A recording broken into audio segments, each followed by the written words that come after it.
everybody. Welcome back to a very special all-new X's for Show. What makes it very special? Well, it's nothing but number ones all day. This is like your favorite episode of American Bandstand or Pop of the Charts, but it's definitely books and not music. I'm Nico, and you can check me out at Nico Action. That's NICOACTION. And I'm TK. You can find me at TK Elemental.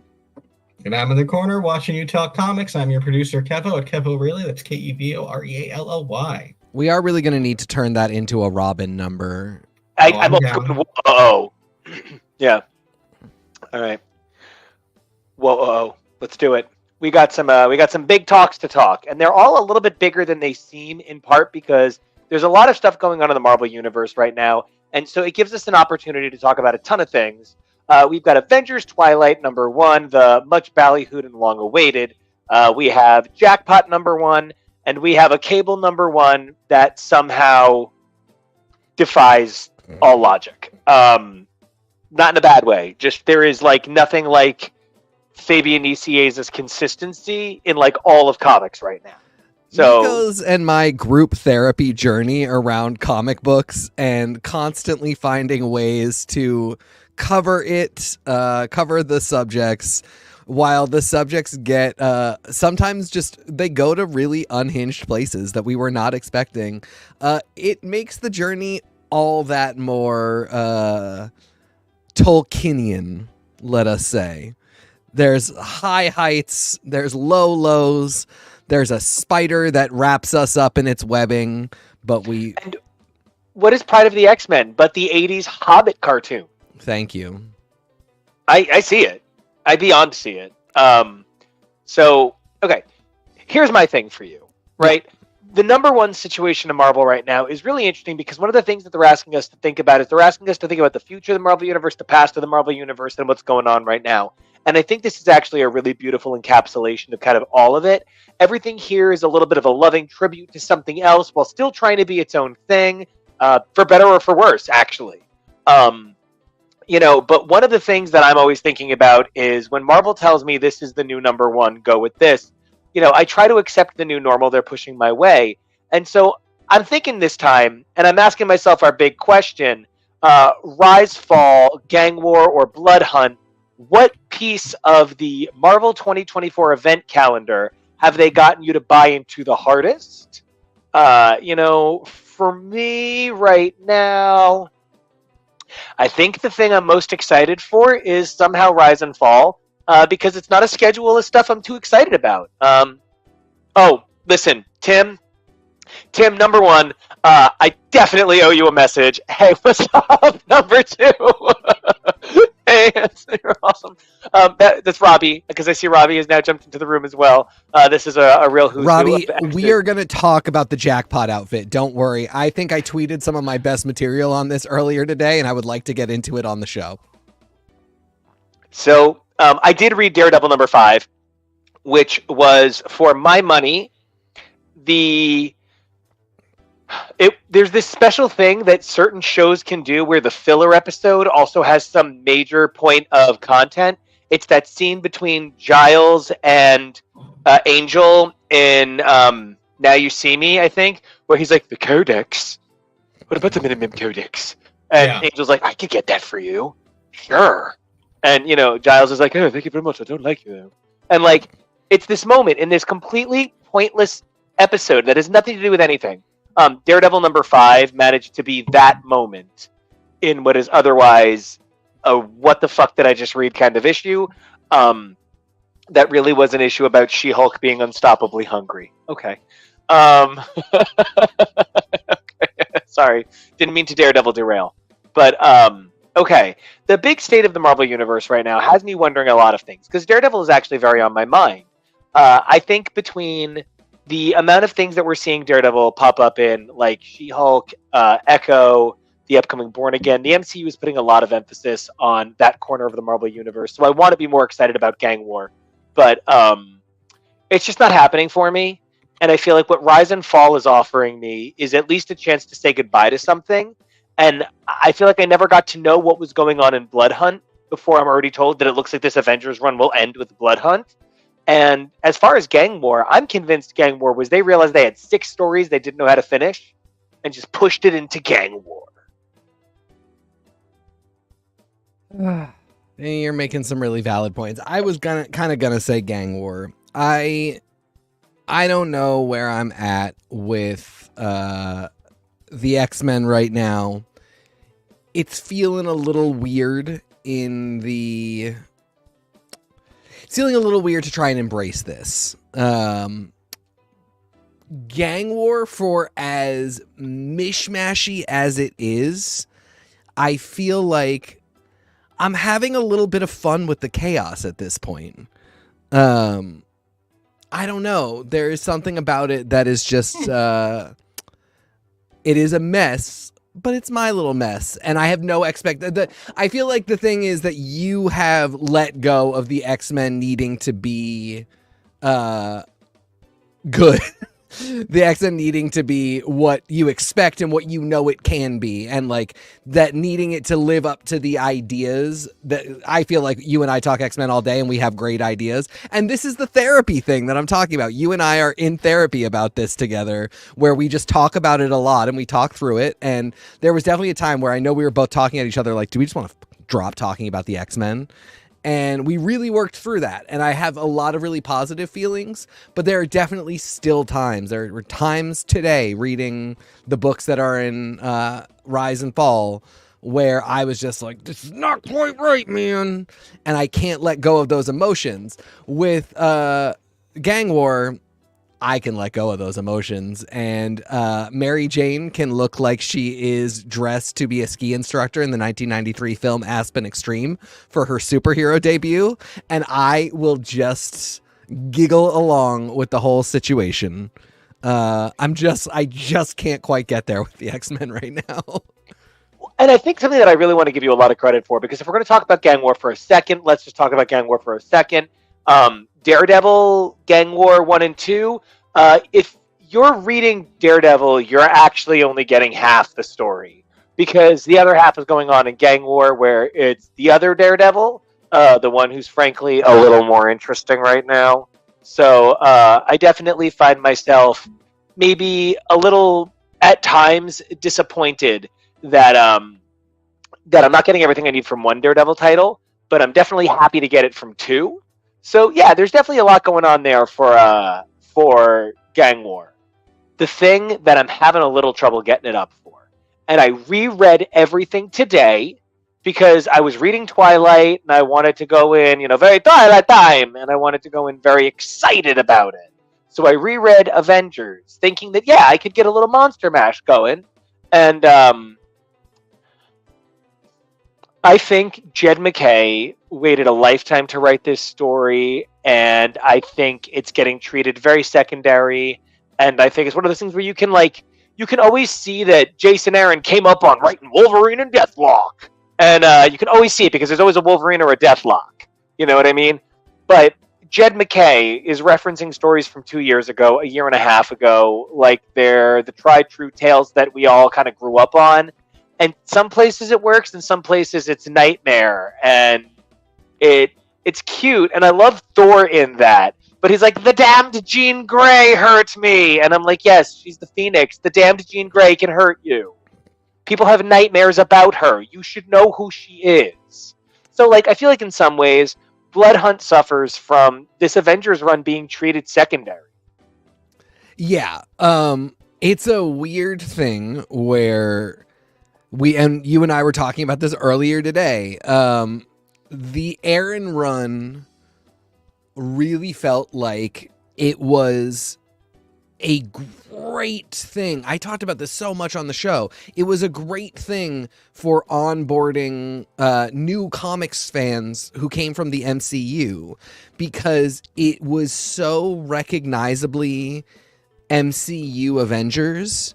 And the whole concept was that Avengers are like pillars of themselves. They are platonic forms of themselves. So you kid who had never read a Marvel comic and started going to the X-Men or to the Avengers movies, to the MCU movies, can pick up these books. And while they're not going to be your MCU Avengers, I will lead you through understanding how there is a core of the Cap played by Chris Evans, and the guy that you see in comics. And he did a great job with that, Jason Aaron. I thought I would really hate that run. I was like angry at Nico for making me talk about it sometimes.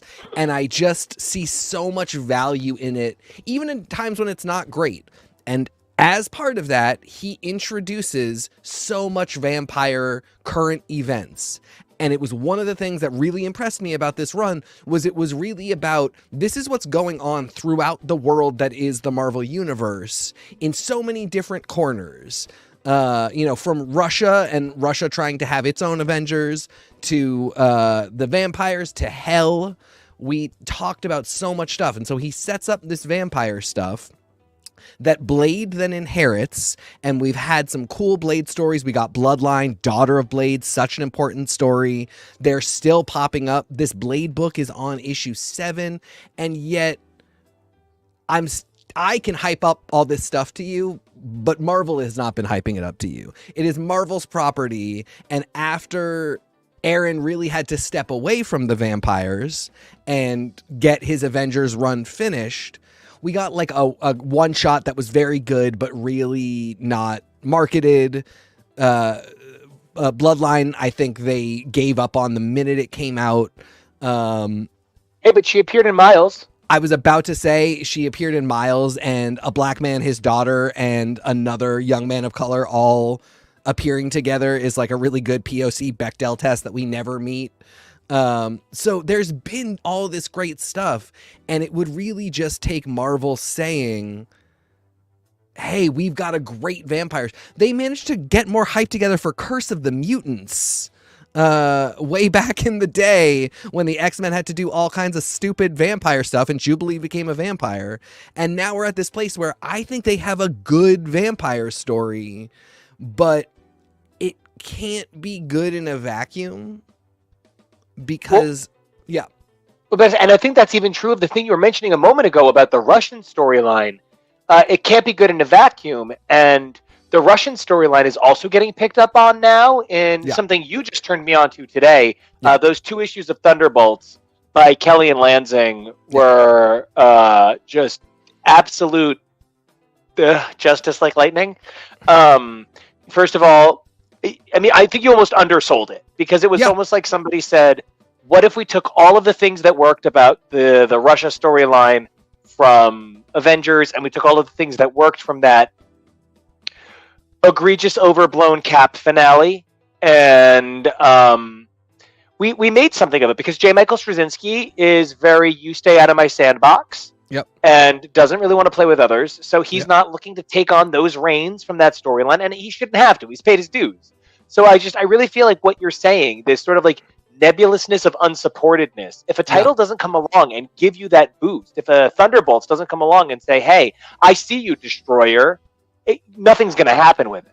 And I didn't love the idea of that Thunderbolts because I liked Luke Cage's Thunderbolts inherited from Wilson Fisk's Thunderbolts. Guts and Glory. Guts and Glory, who I think about nightly, just every day. There was something really cool there. And again, lineage matters. So the idea that the Thunderbolts had become a paramilitarized New York kind of goon squad, and it's not really better under Cage because you shouldn't just have, the mayor's superhero squad, but they're all heroes. So what are we going to do with this? Let's talk about it. 5 issues, really fun storytelling. None of that is answered. Okay, that's fine because we'll get another mini. We'll get something else. We'll talk about it there. Then Thunderbolts comes up again, and it is a reflection of the hopes of what the MCU Thunderbolts will be. But we're so far away from that. 1, this book will be entirely forgotten by the time that movie comes out. 2, if they get on set and realize that there's like no chemistry between Sebastian Stan and Florence Pugh, they're going to change some significant parts of that film. And then this Thunderbolts run that is old and forgotten anyway will have included elements to service the MCU storylines that no longer matter. So what did we do this for? And all of that is further made frustrating by the fact that, again, who is telling you gotta read this besides me telling my partner to read it? And the thing I said to you today is like, we can't be the ones doing all the work. Marketing has to care about these titles in some way beyond just announcing them at solicits and telling you at conventions that the next big thing is coming. And I think these are all really good examples of things where it's like, if you put a little hype into these, we could have some fun and they could matter. And I've had a week, right? So we just drove up. We drove a bit to make it to see someone real cool. And on the ride, for the most part, Kevo and I keep each other pretty awake. But every now and then Kevo likes to close his eyes, and you know how like this perfect thing happens where you're alone and the person in the car is asleep, so no one's gonna hear you crank up John Mayer's Room for Squares as you drive north through New England, which is like I think the appropriate time, if there is an appropriate time to play Room for Squares. Kind of death of the author about it. One of the things that I'm bringing this up because of is reading Avengers Twilight gave me a sense of classic vertigo that I rarely get. And one of the things that happens is that as I've grown and remained an active member of fandom, even when I'm not an active reader of a title, right? Like I always collect Daredevil. It actually doesn't matter if I read it. It goes in a bin. I buy it. I make sure I get it. Sometimes I'll go like 8 months and then I'll go buy a bunch from a shop. But like there is no year I'm not collecting Daredevil. And the same is actually true of John Constantine. I have an unbroken run of John Constantine. And so I just picked up another one today. There's things that happen where you feel a connection to an era. And those things really build on who you are. I have an extreme connection to the Claremont Revolution. The Claremont Revolution is that period of X-Men that came right before New X-Men. It is so famously overblown and overcomplicated that Joe Quesada has said it was impossible to understand one book without reading 4. And he's right. Then today we're walking through Coast City Comics in Maine, a really great comic shop, and they have a copy of Cable Revolution on the shelf, and so then that's in my head. And one of the things that this is all stirring for me is when Vuk was the bad guy of Dark Phoenix Saga, and she's based on a character that appears one time in one issue of Maximum Security, the ending Avengers X-Men crossover that kind of signals the end of the Revolution era. That made those issues that had been unimportant for 20 years suddenly collectible again. And it escalated the value of that storytelling. And so for all of the ways that I really, really hear, because I was heartbroken when Guts and Glory didn't turn into more, I'm also kind of like, but now here's what's going to happen. Steve Yuen just left the production, and the rumor was he was set to play Sentry. What actor will they get to step in? And what if they decide it's not Sentry? What if they make it someone like a Guts and Glory? Because they're like a Vuk, they're on the shelf, and they're available. There really is a potency to the potentiality of story. And I think 3 of the books we're talking about today, Avengers Twilight, Cable, and Jackpot, they really celebrate that in one way or another. Jackpot was just a small idea 20 years ago, and now look at her. I really see what you're saying, and I maintain that same level of like, I'm ready to go with all of these stories. But I remain really cautious because I feel like I become the keeper of the knowledge. And, and so many of us, I think, sit there on X Twitter and are like, but do you remember the thing? Because it was really important to me. I loved the thing, whatever it was back in the day. And just so many fans are like, get over it, move past the thing. But the thing is part of the magic that makes up my body now. I can't just put it back. Well, and also, like, I don't just want to keep stratifying. Like, I don't want to keep pounding down layer and layer of really cool stories that just get forgotten. I don't think everything has to be relevant all of the time, but I think we're missing the balance of, like, Thunderbolts is just such a great example. I don't want to forget Luke Cage's Thunderbolts, and I don't want to forget the history of Luke Cage's Thunderbolts coming out of Wilson Fisk's Thunderbolts. Fisk is back in New York fighting in the gang war, running the Hellfire Club, and has managed to never once be like, I was mayor of this city. You all are driving me insane. And so I just don't want to, and I worry, come Born Again season, we'll be doing entirely different things with Fisk. So, I'm still like so down with all this stuff, but I am noticing that thing where I'm thinking of all my stories, all my things like Revolution, where I'm just like a little dubious that if I invest in Twilight, which I think is worth investing in, it will pay the dividends I think it ought to. I'm going to reply to that, every word of it, in 1 second. Kevo, Please. Is this the one that Joey was at the theater with us? Dark Phoenix, is that the one that Joey showed up at the theater at the same time and we saw the movie together and then we forced him into the coverage? I think you might be on mute. Yes, thank you. That's why you weren't hearing me say yes. Yes, I put in the comments a link to part 1 of Husbands Talking More or Less is podcast coverage of the Dark Phoenix film, because we did a little project where we covered the whole Dark Phoenix oeuvre, which covered the Fox film verse as part of our initial Marvel coverage. And we happened to run into friend and Cage Club podcast channel owner Joey at our showing, and so we had him on our episode. And God, did he hate us? He hates us every time we have him on our show. I just don't think this is a very good movie, and I'm going to give you a lot of really compelling reasons, but ultimately, they're all very fair, and it's impossible to argue with him. I'm still going to give it a B+.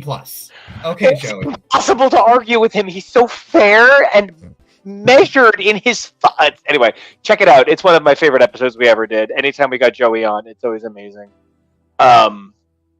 So one of the things that I can't wait to really talk about Twilight is because for me, TK, I think whether we both experienced it at the time or we've absorbed it in some other way, I think elements of Earth X, of Kingdom Come, of what I keep comparing this to, Twilight of the Superheroes, even though now that I've held it in my hands, I see that it's actually just the sequel to Mayor Fisk and Devil's Reign, which, oh, by the way, Tim, if you're still in the audience, this is a can't miss.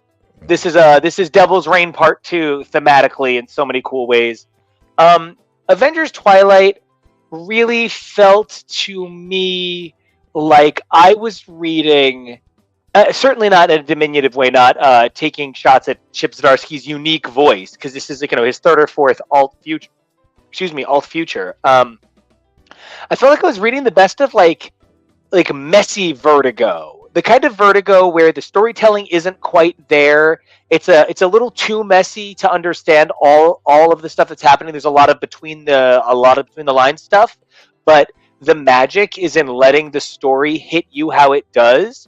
For me, this was a political parable about the way we have translated everything about politics onto TikTok and are replacing that with research. I'm replacing research with that. But I think it's going to be something different to everybody. TK, how is, we read Twilight like literally 20 minutes apart on the same couch. Yeah. How was Twilight for you? I love what you just said about the political message, because Zdarsky is very obviously doing something. He is very obviously having this is the vibe of the world that I'm creating, but don't you see how a lot of these things that I'm saying are kind of extensions of things that we worry about a lot now. One of the big conceits of Twilight, for anybody who hasn't read the first issue, is this future, for whatever reason, really does not allow public filming. And the Watcher Act. Yes. And it is very clearly something that has gone too far, but you can see is born out of this thing that is happening where people are like, I'm literally getting hurt because a random kid is trying to film a prank for TikTok and just no longer has boundaries. And how would that translate into the superhero world? How would that get so bad that the entire idea of vigilante justice has to change? This is just a great Scotty Young cover. Good Lord. I really love what you're talking about because, like, I mean, I even had, I guess I shortchanged it. I thought about how they're going to get it back to that this cover, this Lionel Francis Yu cover, is literally what all of my porn dreams are made of when it comes to Captain America. This is literally 200% perfect. But, like, I kind of stopped short of how superheroics and vigilantism has to change. And in my head, I just kept seeing this as a sort of return to the classic parable. Okay, I guess we'll do it. Tim, thank God you're here. This is a Frank Miller cover, guys. At least it's a side profile this time and not Wolverine coming up at you from the page. Or the Thing just looking like a stone maze from an ancient civilization. That is okay. Where he looks like an Aztec Mayan style fusion pyramid, where he was like, you know what? I'm not going to figure out which kind of temple this is going to be. I'll borrow. Oh my God! Legend of the Yonkers Temple. Gosh,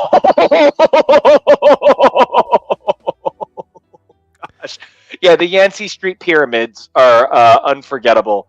And yeah, Tim, I completely agree. Did we need Cap as Dark Knight? No. But I'm gonna get my hands on it eventually anyway.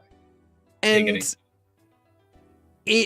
then I will say the nice thing is, for as pessimistic as this book is in thinking about the future that it is creating, it doesn't really go into grim dark Knight territory. Agreed. Zdarsky gets things like that. He gets that you can make a really dark Avengers future book, but you really should never try and go to a tone that people would say, this feels like The Dark Knight. This feels like Batman. This feels like, because it just never is. Even if it's Tony Stark, that's just not going to work. And he knows how to do tones for everybody and for the group. So this is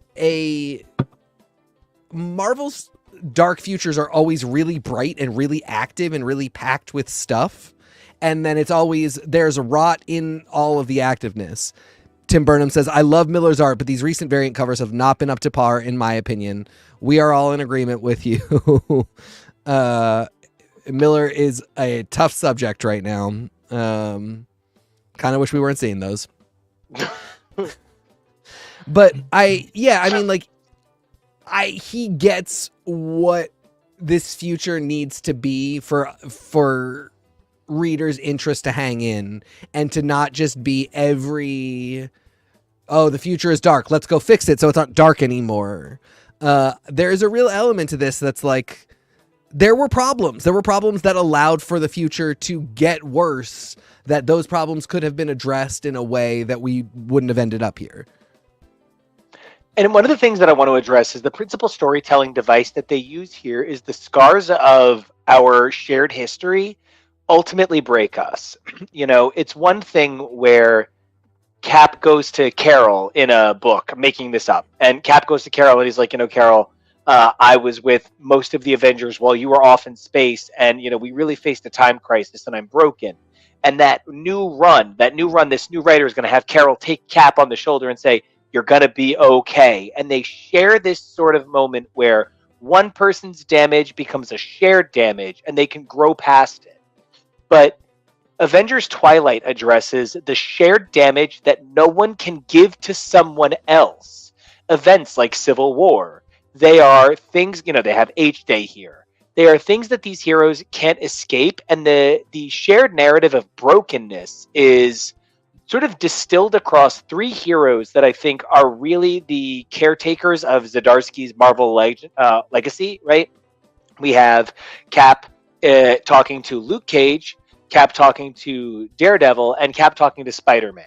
And whether or not Zdarsky has had a lot of time with Luke Cage Mayor is one of the most important things that has ever happened to the Marvel Universe, if for no other reason.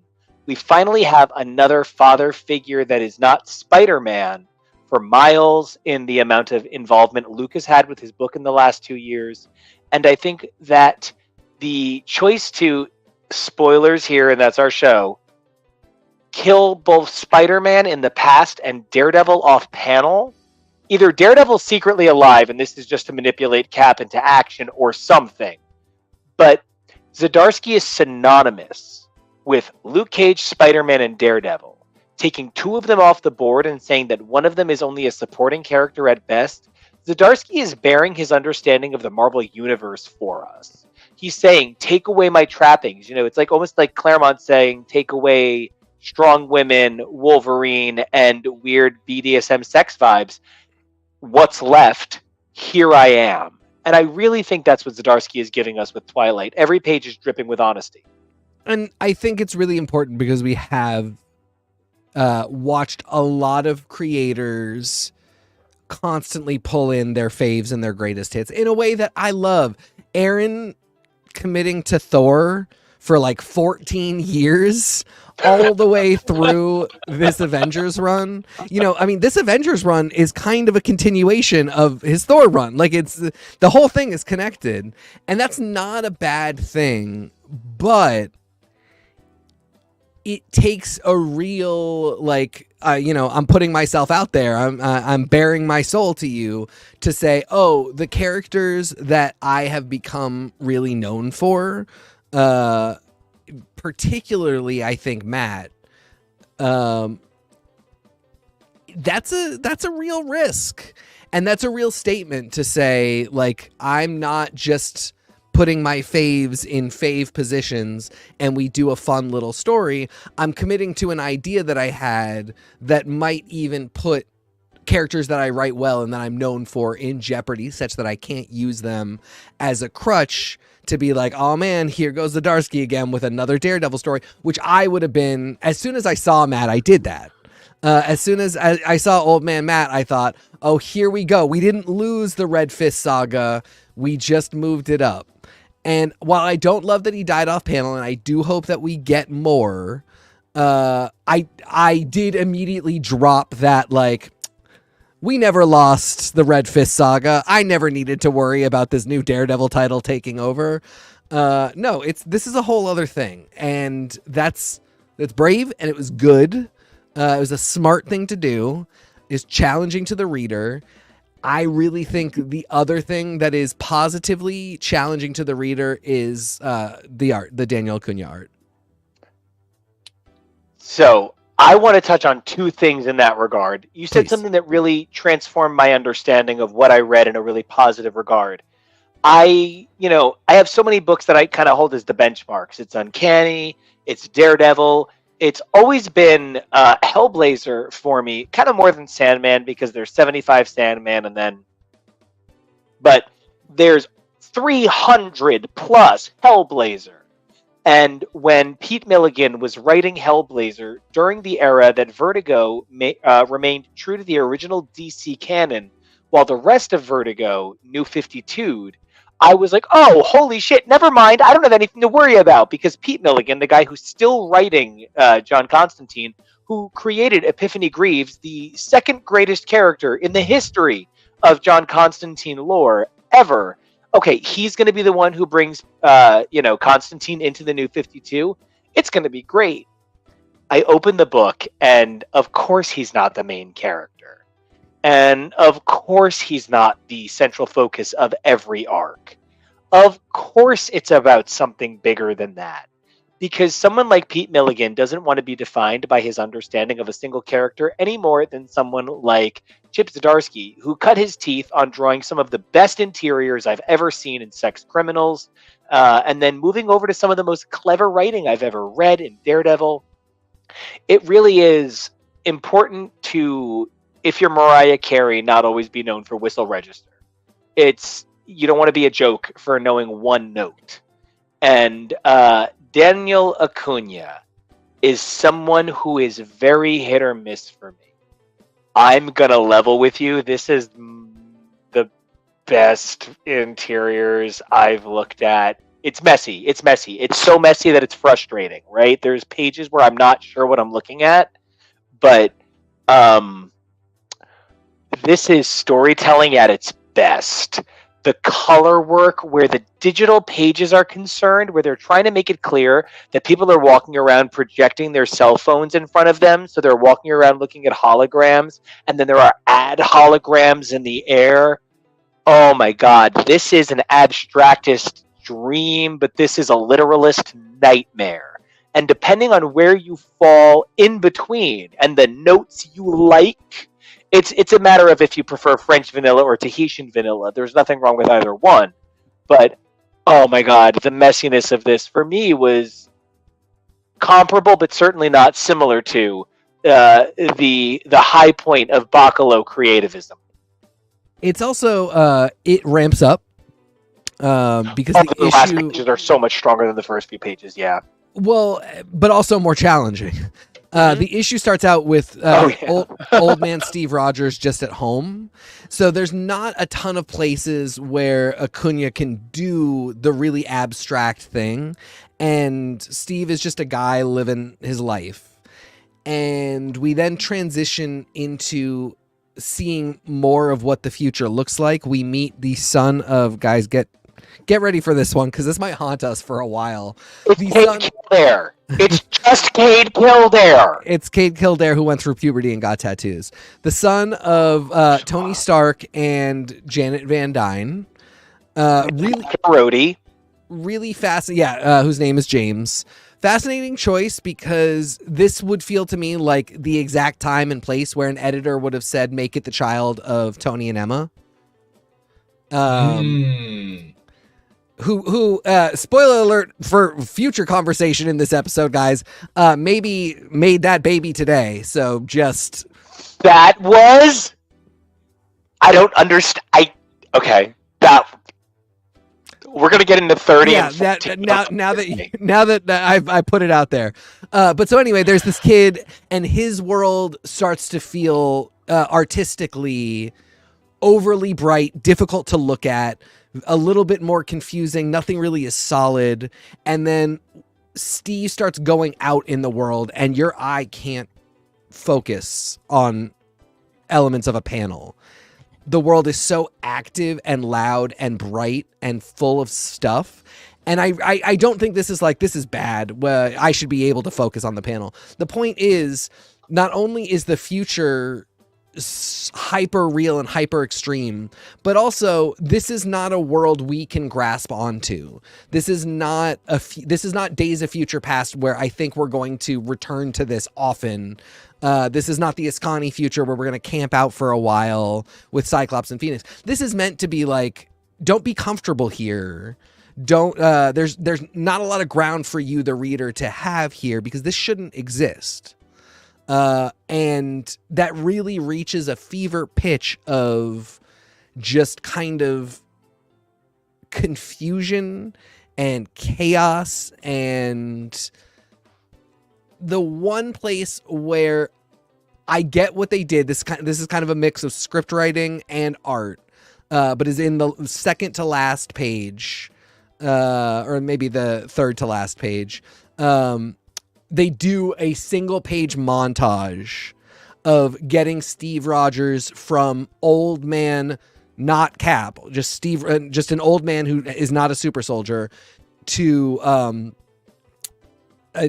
old man super soldier Steve. He gets the soldier serum back in his body, and he's still old, but he is a super soldier. He looks like someone I would be very, very attracted to. It is there is a montage that I have a problem with, and then the next page, we are introduced to the most beautiful man on the planet, past, present, or future.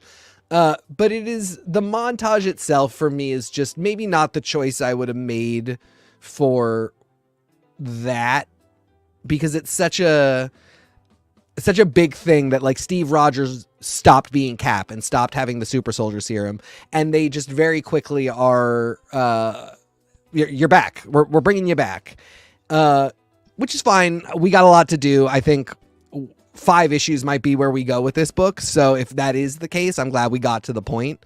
But it was just a very quick thing to move through in a book that relies on the chaos of its art. So I've been mulling this book all day. Yeah. And if you told me that this book was the entry point to the end of the Marvel Universe, I would be thrilled. I don't know. There's a romanticism to this book. There is a there's something almost like when you finish a Sondheim, yeah, you're really sad. There is no Sondheim that has a purely happy ending.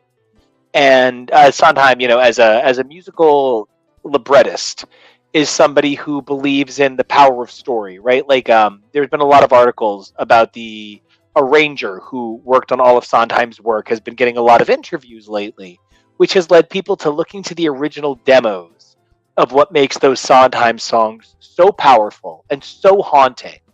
And if you strip away the artifice of look at this big Marvel event that they started in January, so if it runs 12 months, it runs the full year. It's 12 issues, one a month, and it tells the Twilight story of 2024.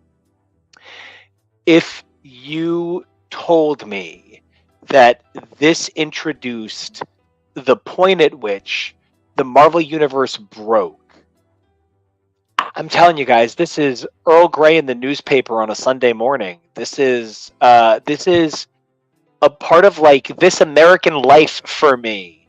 It feels, I don't know if it just feels so familiar because of all of the haunting notes of Earth X. And, I wish Jake were here right now. Jake, TK's partner, who is, number one, brilliant, but number two, equally devoutly in love with a specific work that I am kind of a little simpy for. Earth X, it is, Jim Kruger and Alex Ross really reaching an apex, and it's famously a response to something called Twilight of the Superheroes. Twilight of the Superheroes was Alan Moore's idea to kind of end the DC universe and send all of those superheroes into oblivion by using a future story where they're all felled. And so seeing Twilight of the Superheroes sort of become the basis in some thematic ways for Avengers Twilight, I can only hope that we get Marvel Universe Twilight 2 years from now. And after that, the whole Marvel Universe is reborn, a beautiful new digital welcome place. But I don't know. TK, how do you feel about the possibility that Chip Zdarsky has, I'm going to put it this way, John Hickman but hot vibes? I feel super good about that. From one, about the hot thing. I have definitely sent him some tweets that are questionably appropriate. Cheers. Wow, we're both on the same list. There you go. I try and make really clear that, like, no matter how critical I am, so much of it, especially the really harsh stuff, is about the system. It really is not about the creator. And there are people, your Jerry Duggans. I think I wouldn't respond as well if I was hearing that Jerry Duggan, and Jerry Duggan has kind of been the Hickman of X-Men for a while, and I don't think I've responded the best to it. His creative vision doesn't quite jive with mine, but man, the guy works hard. Man, I have not sat there and orchestrated years of, multi-plot storylines to any success, let alone like questionable success if people don't like it. I didn't get Sopranos despite being a guy from Jersey who banged every Italian gay dude in the entirety of the tri-state area, but I still understand how it's good art, and that is how I feel about Jerry Duggan. Yes, I'm obsessed with the X-Men on every level, and I see how it's good, but his art is not my art. Yeah, doesn't quite jive for me. And a lot of it is also the system. So when we talk about Chip Zdarsky, I am so excited. I mean, because Chip Zdarsky is the person that made me a Daredevil fan in a way that, like, I was becoming interested in what Daredevil could be through the MC2 and the character Dark Devil, which is just like the wrongest way possible to it is the Hasidic tunnel getting you accidentally into the best bar in town because you took a wrong turn. You're so smart. But I went from being like Dark Devil, I could get into Daredevil, to starting the Zdarsky run, and it just made me fall in love with Matt, Elektra, Mary, Fisk, Hell's Kitchen, all of this stuff, and has really changed my comic experience. So of course I'm super excited to see this guy taking up some really big reins, and I'm so in favor of seeing that go to Secret Wars territory to his ideas are what the literally entire Marvel universe will rotate around, and all books can stop and restart based on the Zdarsky writing plan. I would be so excited. My fear comes from, what does everybody else who works at Marvel do with that brilliant creative work that I know would be perfect? What happens after when things restart? Because the thing we've also talked about is, I think Secret Wars was a better time to do a really hard reboot. And we can keep trying to change the past if we do not simply go back to the island.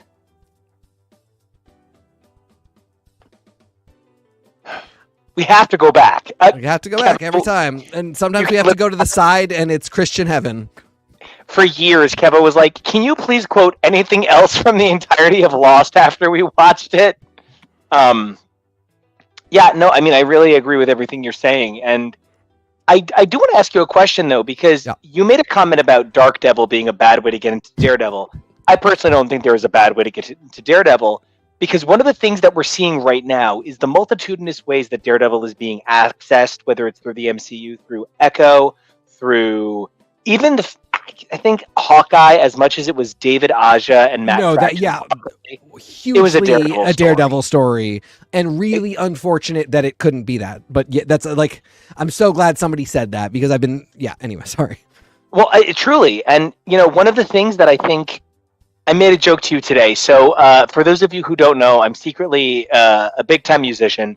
And by big time, I mean that's all I ever think about. Not like I'm super crazy famous and you guys didn't realize I was the old man in One Direction, like the older Farley brother in Together.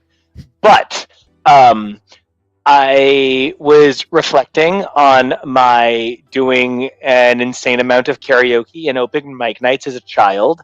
And I was sharing with TK that the Kate Bush Running Up That Hill was in my karaoke for money repertoire until I was about 17 years old, when I discovered the Placebo cover, and that went into my my open mic night repertoire.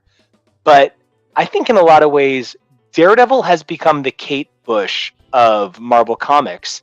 He is somebody who reached a creative apex in the 80s, many years ago, and his work has been so cited by so many brilliant people, Tori Amos, Amy Mann, over the last 40 years, that there hasn't ever been a moment that somebody didn't say, well, fucking thank God for Kate Bush.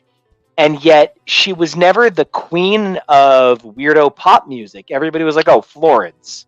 Everybody was like, Edie Brickell if you're from Utah. But like, nobody was giving Kate Bush that credit. And I think we're seeing, the Frank Millering of Running Up That Hill here. There really is this is Daredevil's moment, and it's in things like Avengers Twilight being a response to everything that is Born Again, to everything that is Mayor Fisk and Devil's Reign. And I'm really excited to see the future of it. And I am going to slightly 1%, 0.1%. It is the most invisible amount of judgment. But Tim, I will never, ever forget that you just said on the internet that you got into Daredevil through the Ben Affleck movie. That's everything to me. That is, I mean, good judgment. I literally love that. You saw the magic in Daredevil through that film. And I just can't wait for that to come to its full circle completion when Jennifer Garner definitely reprises her role as Elektra in Deadpool 3, coming to us in 6 months. Man, oh man. I can't feel my hands. I vividly remember seeing that movie for friend of the pod, Tori Sheehan's fellow friend, Kelly's, I think, 16th or 15th birthday. It was a very interesting party. Daredevil or Elektra? Daredevil. Okay. I am so obsessed with the Elektra movie. And Elektra being like, can you please stop crying so loudly? But yeah, I mean, Wait, you were obsessed with the Elektra movie legitimately? Yeah. Wait a minute. Hold on. Rewind. Yeah. You were obsessed with the first ever physical adaptation of Typhoid Mary. Yes, that is why. Because I liked Typhoid Mary back in the day. I just didn't know how to access her. And The Chris podcast feels. I'm sorry, Doctor Chris podcast. I would hate to get it wrong. Also loved Typhoid from the film. I mean, the whole film is terrible, but the character, the idea. Oh man, there it is. Go Jen with your straight 100% not Greek hair. What are we gonna do with you, girl? I think the thing that I love the most about her performance of Elektra, she actually really did give her all. I don't think this was 100%. It's not Elektra by way of Sydney Bristow. She really is trying to come up with her own identity for Elektra. Yes. It is up there with Halle Berry for actually really, really well intended, but fucked by the studio. Yeah. She didn't write her own movie. She did a... What was that, Kevy? She didn't write her own movie or anything. Right. She did the best she could. She showed up. That was a dig at Edward Norton. I was like, no, she didn't, Ed Norton. And look what happened there. So...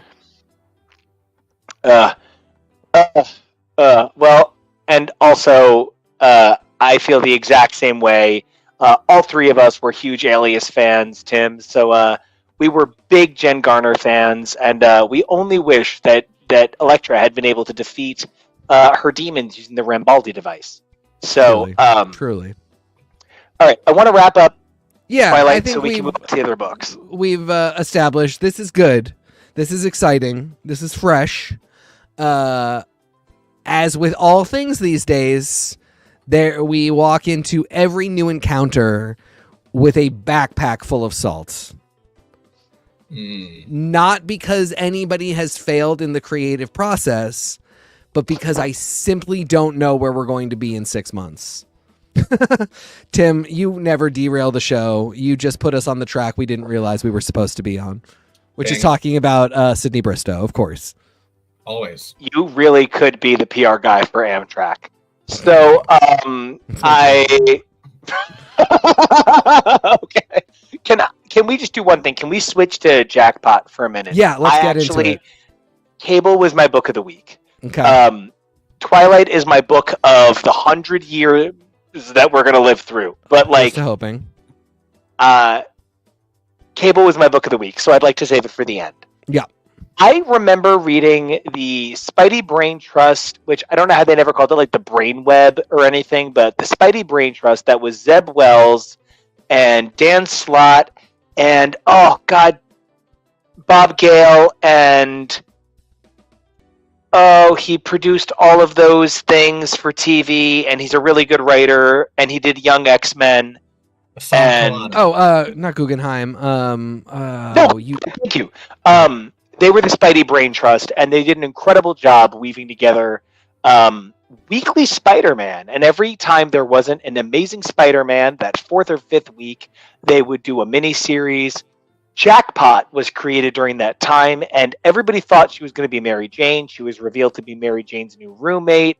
It was hugely disappointing for so many of us, but it was hugely formative for so many of us who really love MJ, especially following TK, I know that not only are you a huge MJ fan, but you've read the two things that define my MJ fandom: the strength of her as a mother in MC2, and the no-holds queen bitch that is MJ during the JMS run. Mm-hmm. This was not her in any way, but who this woman was the woman that I could see giving birth to Mayday.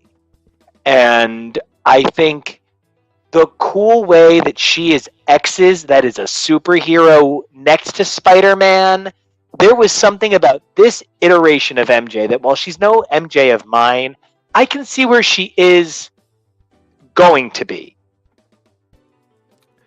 When you say going to be, what do you mean by that? The nature of comic book characters, especially the comic book characters that have been around since, as they say in the crazy am excited about the way we are just giving into legacy numbers like we don't care about reality anymore. They recommend that you look at Legacy Spider-Man. I think it's like 19 and 42 that are her two first appearances or whatever. I'm not the biggest classic MJ fan, so I don't have those classic numbers memorized. But when a character has been around since the 1960s, regression is a part of who they are. And we are seeing MJ regressed in a lot of ways to facilitate Peter's growing story. Now, that, of course, is the opposite of the Bechdel test. That is the Bechamel test, and it's sugary sweet with absolutely no substance, and it does nobody any good.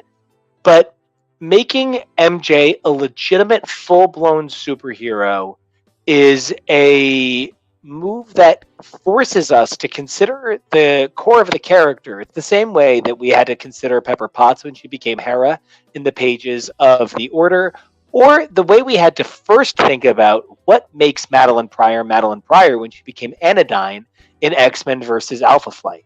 So even though this for me feels like I am dealing with 21-year-old MJ again, I can see the excitement that I feel about MJ when she's 25 and she's that same JMS parallel. I can see that on the horizon for this somewhat regressed character, like the way they made Misty Knight look 13 years old in Giant Size Ultimate Spider-Man. Interesting.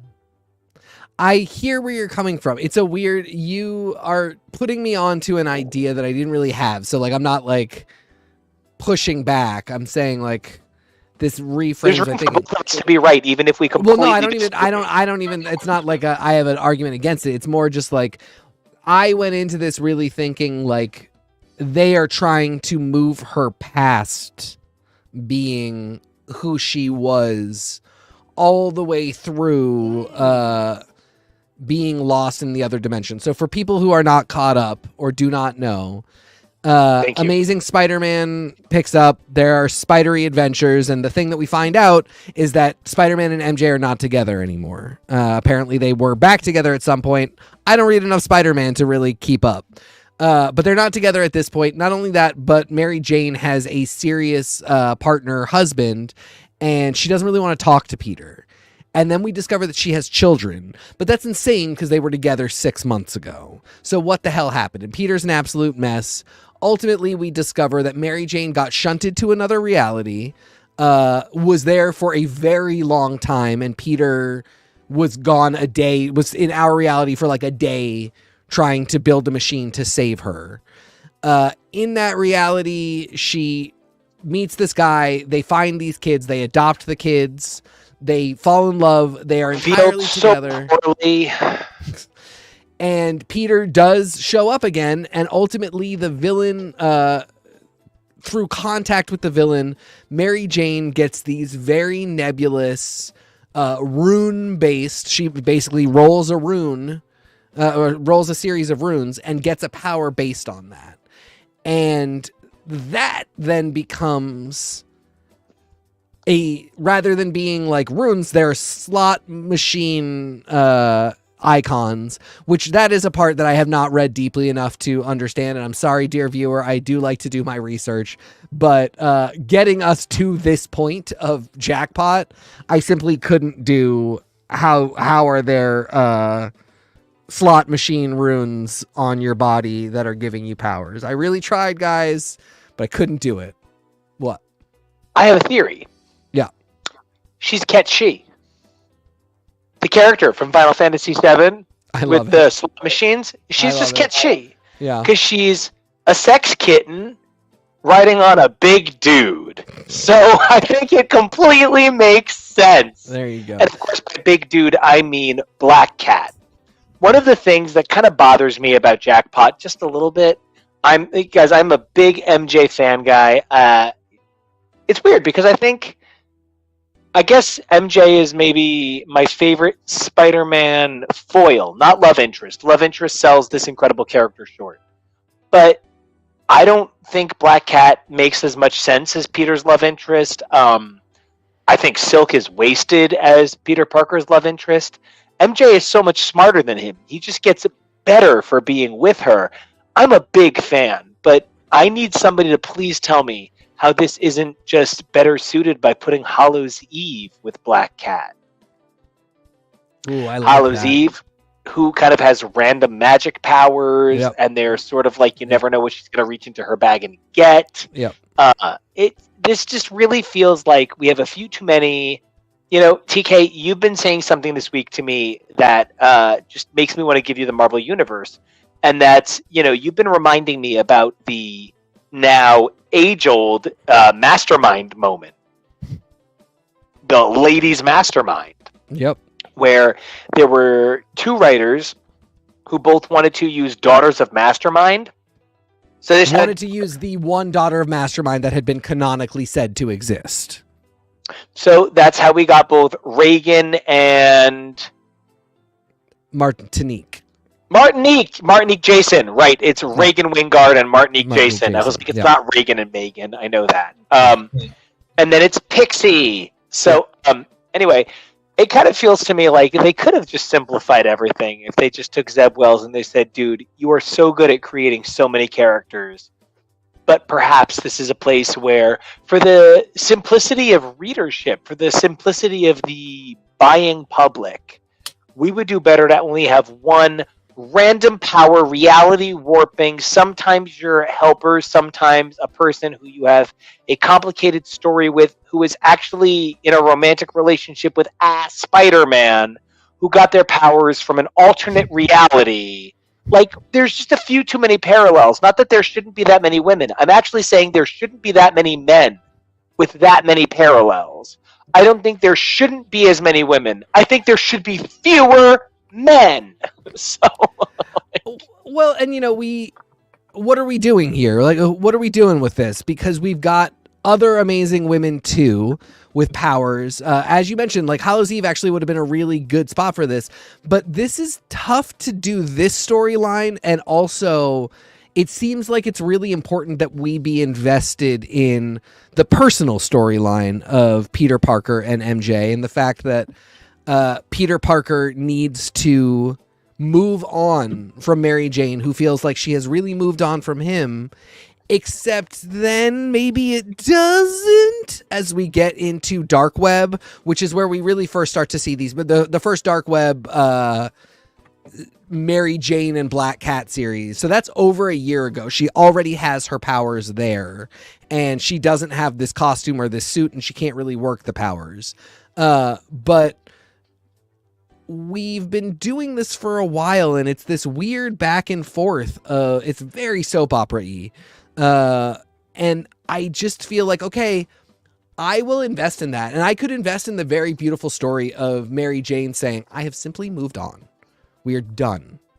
Yep. And I also would invest in Mary Jane saying, I have powers. We are now colleagues. They don't have to get together in that story. But the idea of, we have this really complicated time travel or dimension travel based breakup in which I now have a whole family and you need to let it go. Oh, also I have powers and we're colleagues and I am best friends with the girl that you are dating but kind of can't commit to because you're still in love with me, and your brother clone also has a girl in the mix who is very similar to. It's just a lot. And then on top of that, like, we have other amazing women who could interact with this whole thing. We have Beetle, we have White Rabbit. There are so many women in the gang war. And I'm not, as you're saying, I'm not saying that there are too many. I'm saying let's really focus on what each person is bringing to the table. I don't know that MJ being Jackpot is what she brings to the table. And yet, yeah, the mother of Mayday and the mother of Annie, Spinneret, I see them. And okay, thank you for bringing up Spinneret. Yeah, I mean that's a huge part of it for me. Spinneret changed my life. Like, dude, I mean, obviously you're my world, but like sharing Renew Your Vows with you, sharing Spider-Girl with you is incredible, but like Renew Your Vows is growing up really quickly. If you've ever had a fight with somebody going into the Lincoln Tunnel when there is a jam on 40th, you literally come out of the tunnel 2 hours later a changed person. And I feel like Renew Your Vows is that level of transformational. Yeah. Spinneret is like actually the hallmark that I think you should compare all AU versions of what was once considered the love interest. Yep. And, you know, this iteration of MJ is great, but it's why I called her kind of like a backtread. Yeah. Because this is not Spinneret. Right. And it's a twofold thing. One, not writing concept super well, powers aren't great, but also she's just in a weird place. I guess it's a threefold thing, because the third thing is this outfit, this costume. Earlier today, this Luke Cage, we're having some trubs. Earlier today, Colin and Ness posted on Twitter that the costume was despicable. To which I said that I think it's actually amazing if you consider the fact that MJ is actually in the 1993 film Aspen Extreme. And I really do think it looks like a 90s ski instructor outfit. The goggles, the very tight-fitting bodysuit. She just looks like she's really trying to be aerodynamic. I feel exactly the same way. You know, when I think about the newest iterations of kind of like classic looks of characters, I cannot help but think how much Marvel is relying on like early 90s bodysuits by Nike and Adidas for the Olympics to get by for the last 20 years. And I mean that really positively. I mean that really lovingly. At least they're no longer tracing the King of Spain. But this look is really just a bear claw, free fall, and gunner's view away from being Point Break. This is not my shit. Yep. I also hate the bug glasses. Yeah. I understand what they're meant to reference, but as glasses, they just look bad. Wait, I don't get what they're supposed to reference. A lot of the OC where Seth wears the old man glasses is what I assume. That drunk lady, she fell down. That drunk spider, she fell down. I think they're meant to look like Spider-Man's bug eyes. Like if you think about the look of the Iron Spider eyes, I think they're meant to be sunglasses that give like Aranya, that give like. But she doesn't have Jackpot. She has casino powers. Right, she's just meant to give that illusion, Michael. Oh my gosh. No, but then oh my god, they really are like the old person glasses because they wear those in casinos. So it really is the old person glasses. Oh, MJ. End of the day, here's what I just my overall on this issue. This was a great pilot that I feel like Kevo, would you zoom in on the cover for me for a moment? Which one? There's two. The right one. Thank you so much. Thank you. Oh, I'm so sorry. The credits. Oh, there you go. That's what you mean. Yeah. Celeste Bronfman. I knew I was going to say Bronfman wrong, and I just don't want to give this writer any disrespect. Celeste Bronfman, this was a disservice being done as a Jackpot issue, because this was one of the most engaging pilots I've ever read. I would have followed this new #1 anywhere. If you told me that this new #1 about this new character in your new universe was meeting up with another hero who is their ex, who was a hero before they were, my heart would have been in. I think in some ways, making this the Jackpot Gang War tie-in sells this issue short. If this was treated as a 60-page one-shot and was meant to give me Jackpot, the Jackpot universe character, I'd give this an A+. This was an engaging event for a female character who was here to say, I'm not here to be somebody else's love interest. As MJ's Jackpot first one-shot with her own name on it, it's kind of a B+, because it's playing into somebody else's world and relying on that. Down to this cover, which has her on a web. On the web. And to my opinion, that the glasses look like Iron Spider glasses. You know, I just really think that Celeste Bronfman has a huge future writing incredible superheroes, male and female. This was a great issue. It just suffered from being Jackpot. Yep, I think that is exactly right. I think it suffered from being Mary Jane in Gang War in 2024. I think there's a lot of places this could have worked. I would have loved to have seen this a year ago. I say I would have loved. I think that would have made somewhat of a difference. I think holding off on this for another year when it definitely feels like Wells's run is winding down, which means, again, we're in that place of trust. I'm taking everything with a grain of salt. We get 5 issues of Jackpot and Black Cat, but then now we're 6 months from now. We're getting into con season. Are we getting an announcement that Spider-Man's whole world has changed? And whoever this awesome new author, who I know means well, who comes in and says, well, no, I like it when Spider-Man and Mary Jane are together. And I don't like casinos, so we're done. Wrong direction. Go full casino. Go crazy full casino. The whole Marvel universe is blackjack table. I love this. I love the look of this. Wilson Fisk, I feel like, invest in a casino. I think the Magic Girls of Spider-Man. Yeah. Like Typhoid, who has 1,000 powers. Yep. Jackpot and Hallows Eve. Hallows Eve, yep. 3 of them. Yep. That is an unstoppable... Oh, and throw in, what's her name? Julia Carpenter as Madam Web. The 4 of them as a Magic Girl Spider team. They're just unstoppable. Yep. My one hope is to tie Mary Jane into her other selves. I do think it's just important. You know, if there's a Spider-Verse, if there is a world in which all Spider-Man, if we're getting Spider Society, if we're getting Spectacular Spider-Men, I love it. I love it. I'm so excited about Spectacular Spider-Man. Greg Weisman, come on, that's my childhood. Could not be happier. There are Mary Janes in every single one of those universes, and they are hugely important. And I know that the argument could then become like, well, there's also Gwen's, there's also Flash's. What about them? Everybody gets their time in the sun in a different way. Mary Janes are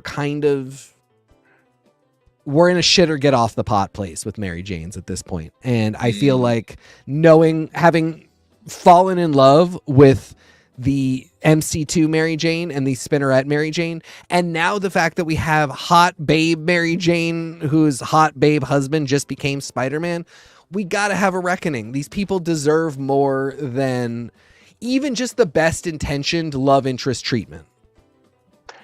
You know, it's one of the things that I think is always really funny when somebody says, but what about that person? I'm like, what do you mean, but what about that person? I have always... Oh, you mean all fans haven't always wondered? But Mary Jane's experience, what is that like? Like, I don't know. I think back on these classic runs, and if you told me that in 10 years, we're going to see Stevie Hunter adopt an unbelievable superhero identity, that would just make me excited. You know, I think Mary Jane as Jackpot is so long overdue, it's almost embarrassing for Marvel, but they're correcting it now. She's amazing. And we've had a lot of conversations personally about I love Steve Orlando and I love Jed McKay. There should be a woman writing the Scarlet Witch, one of the most treated as a female identifying characters in the history of the Marvel Universe. They have done everything to her you can tropishly do to a woman. And for some reason, the 2 people writing her right now are both men. It leaves me just a little unsure, but I see how many incredible female voices are touching Jackpot, and it does leave me really excited for the future. Fully agree. All right. Talking about the future, talking about the past, and of course the present. There's only one place we can go. The Ascani Sons. The Ascani Sons. Okay. That we heard that they were going to do a new Fabian Nicieza Cable, and we were like, oh, well, it's Old Man Cable. No, it's both of them. And the biggest problem here, this hasn't been running for 25 issues. I don't want to say that the 12 issues of Jerry Duggan's Cable were a waste because it didn't turn out that Kid Cable was Kid Strife who wanted to do better. But when Fabian Nicieza picks up Cable, it feels familiar. It feels healthy. It feels strong. And then you get to a line like, stop filing your nails and to get me the information I want. And I get so mad, I throw my tablet, enraged. I don't want to read Cable being a misogynist. I pick up the book. I turn the page. She calls him a misogynist. Actually, I believe she calls him a misogynistic pig. Let me just say, Fabian Nicieza, I have had the luxury of meeting you several times. I have had the pleasure of discussing my critiques with you several times. My good man, this is one of the best issues I have. Just for me, this is one of the best issues Fabian Nicieza has ever written in his entire career. I really agree with that. I was super stoked about his Juggernaut work.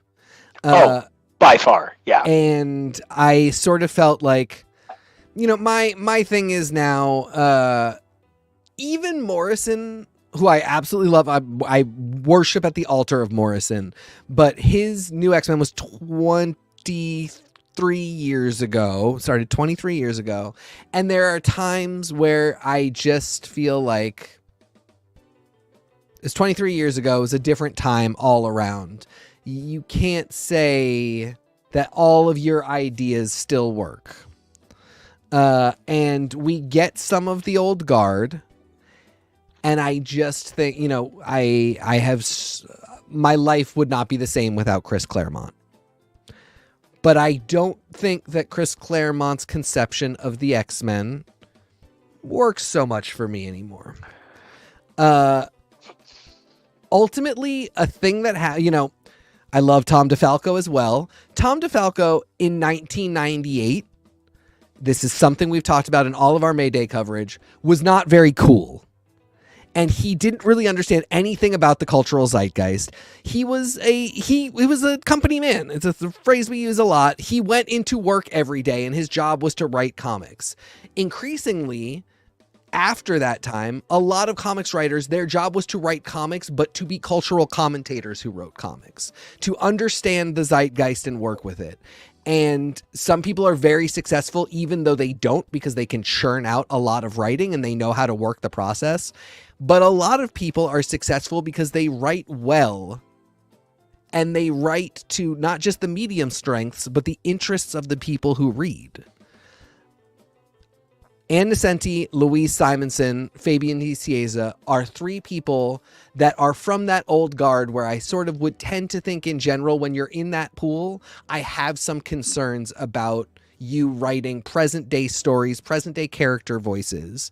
And I name those three because they are the three who have exceeded every expectation and for whom I think it is very important that they continue to write, because it is not that all old people should be disqualified from writing a more youthful medium because they're old and they don't get it. It is that if you allow yourself to become Steve Rogers in Avengers Twilight, where you say, I'm just an old man, I can't do anything, I'm not part of this anymore, then I don't want anybody asking for your name on books so that they can sell them and to have you come in and write stuff that isn't very good. But these three, Ann Nesenti, Louise Simonson, and Fabian Nicieza, have shown that they still are on the tip of what is interesting and cool. They still can write as though they understand that, like, we no longer say go file your nails. We no longer say tranny if we're talking about a transgender person.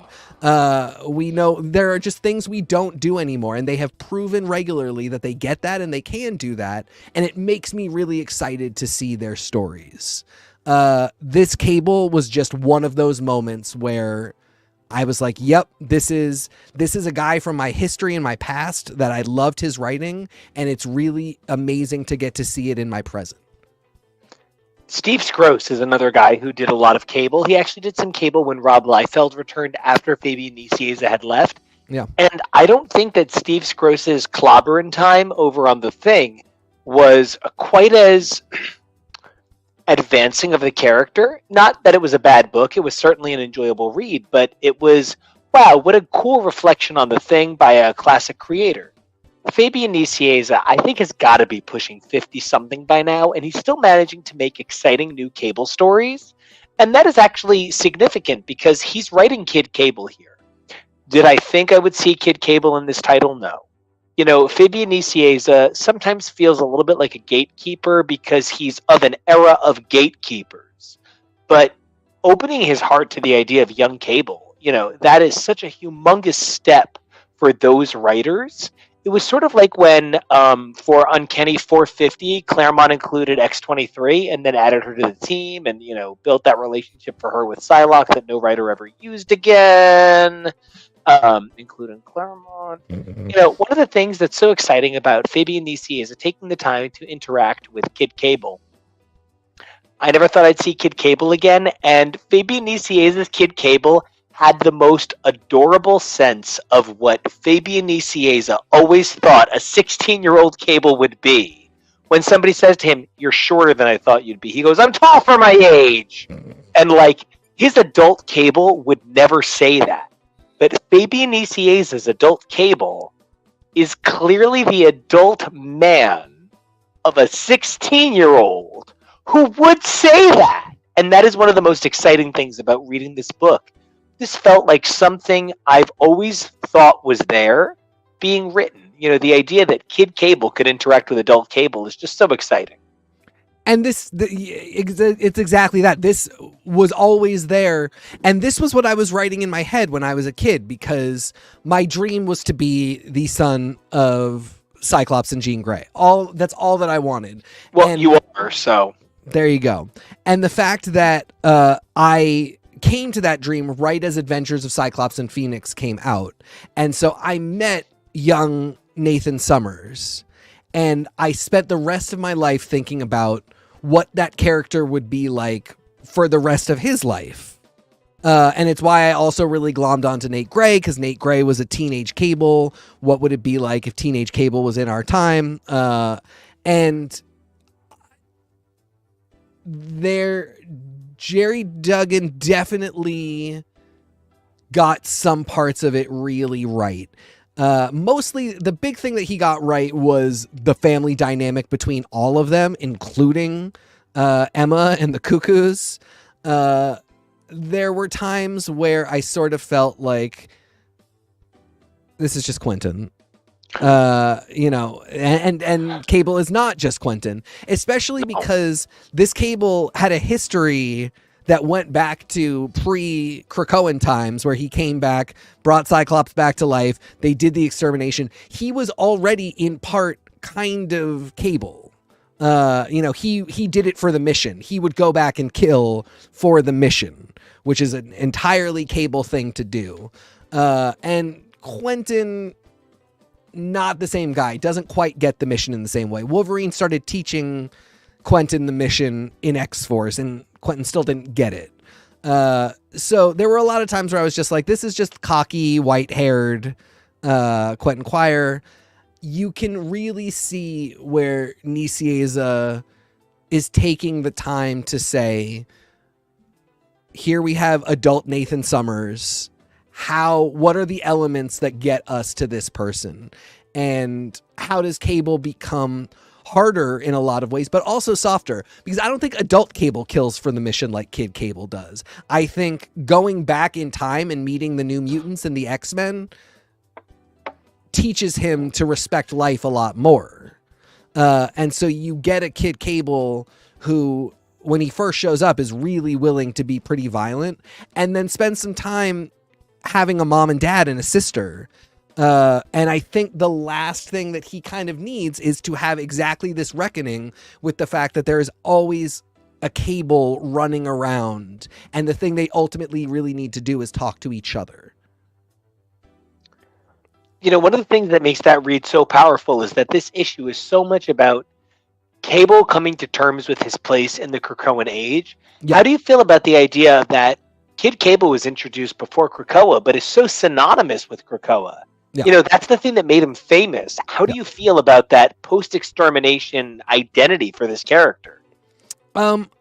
It's going to be really tough in the years going forward. I think Cable is also one of the people that says the first Krakoan age and establishes that like this is part of his past and it's really important. And so Cable for me is always something of an important figure in how we could get back to Krakoa and how we could revisit the ideas of Krakoa even if we don't return to, you know, the status quo that I'm holding on to too tightly.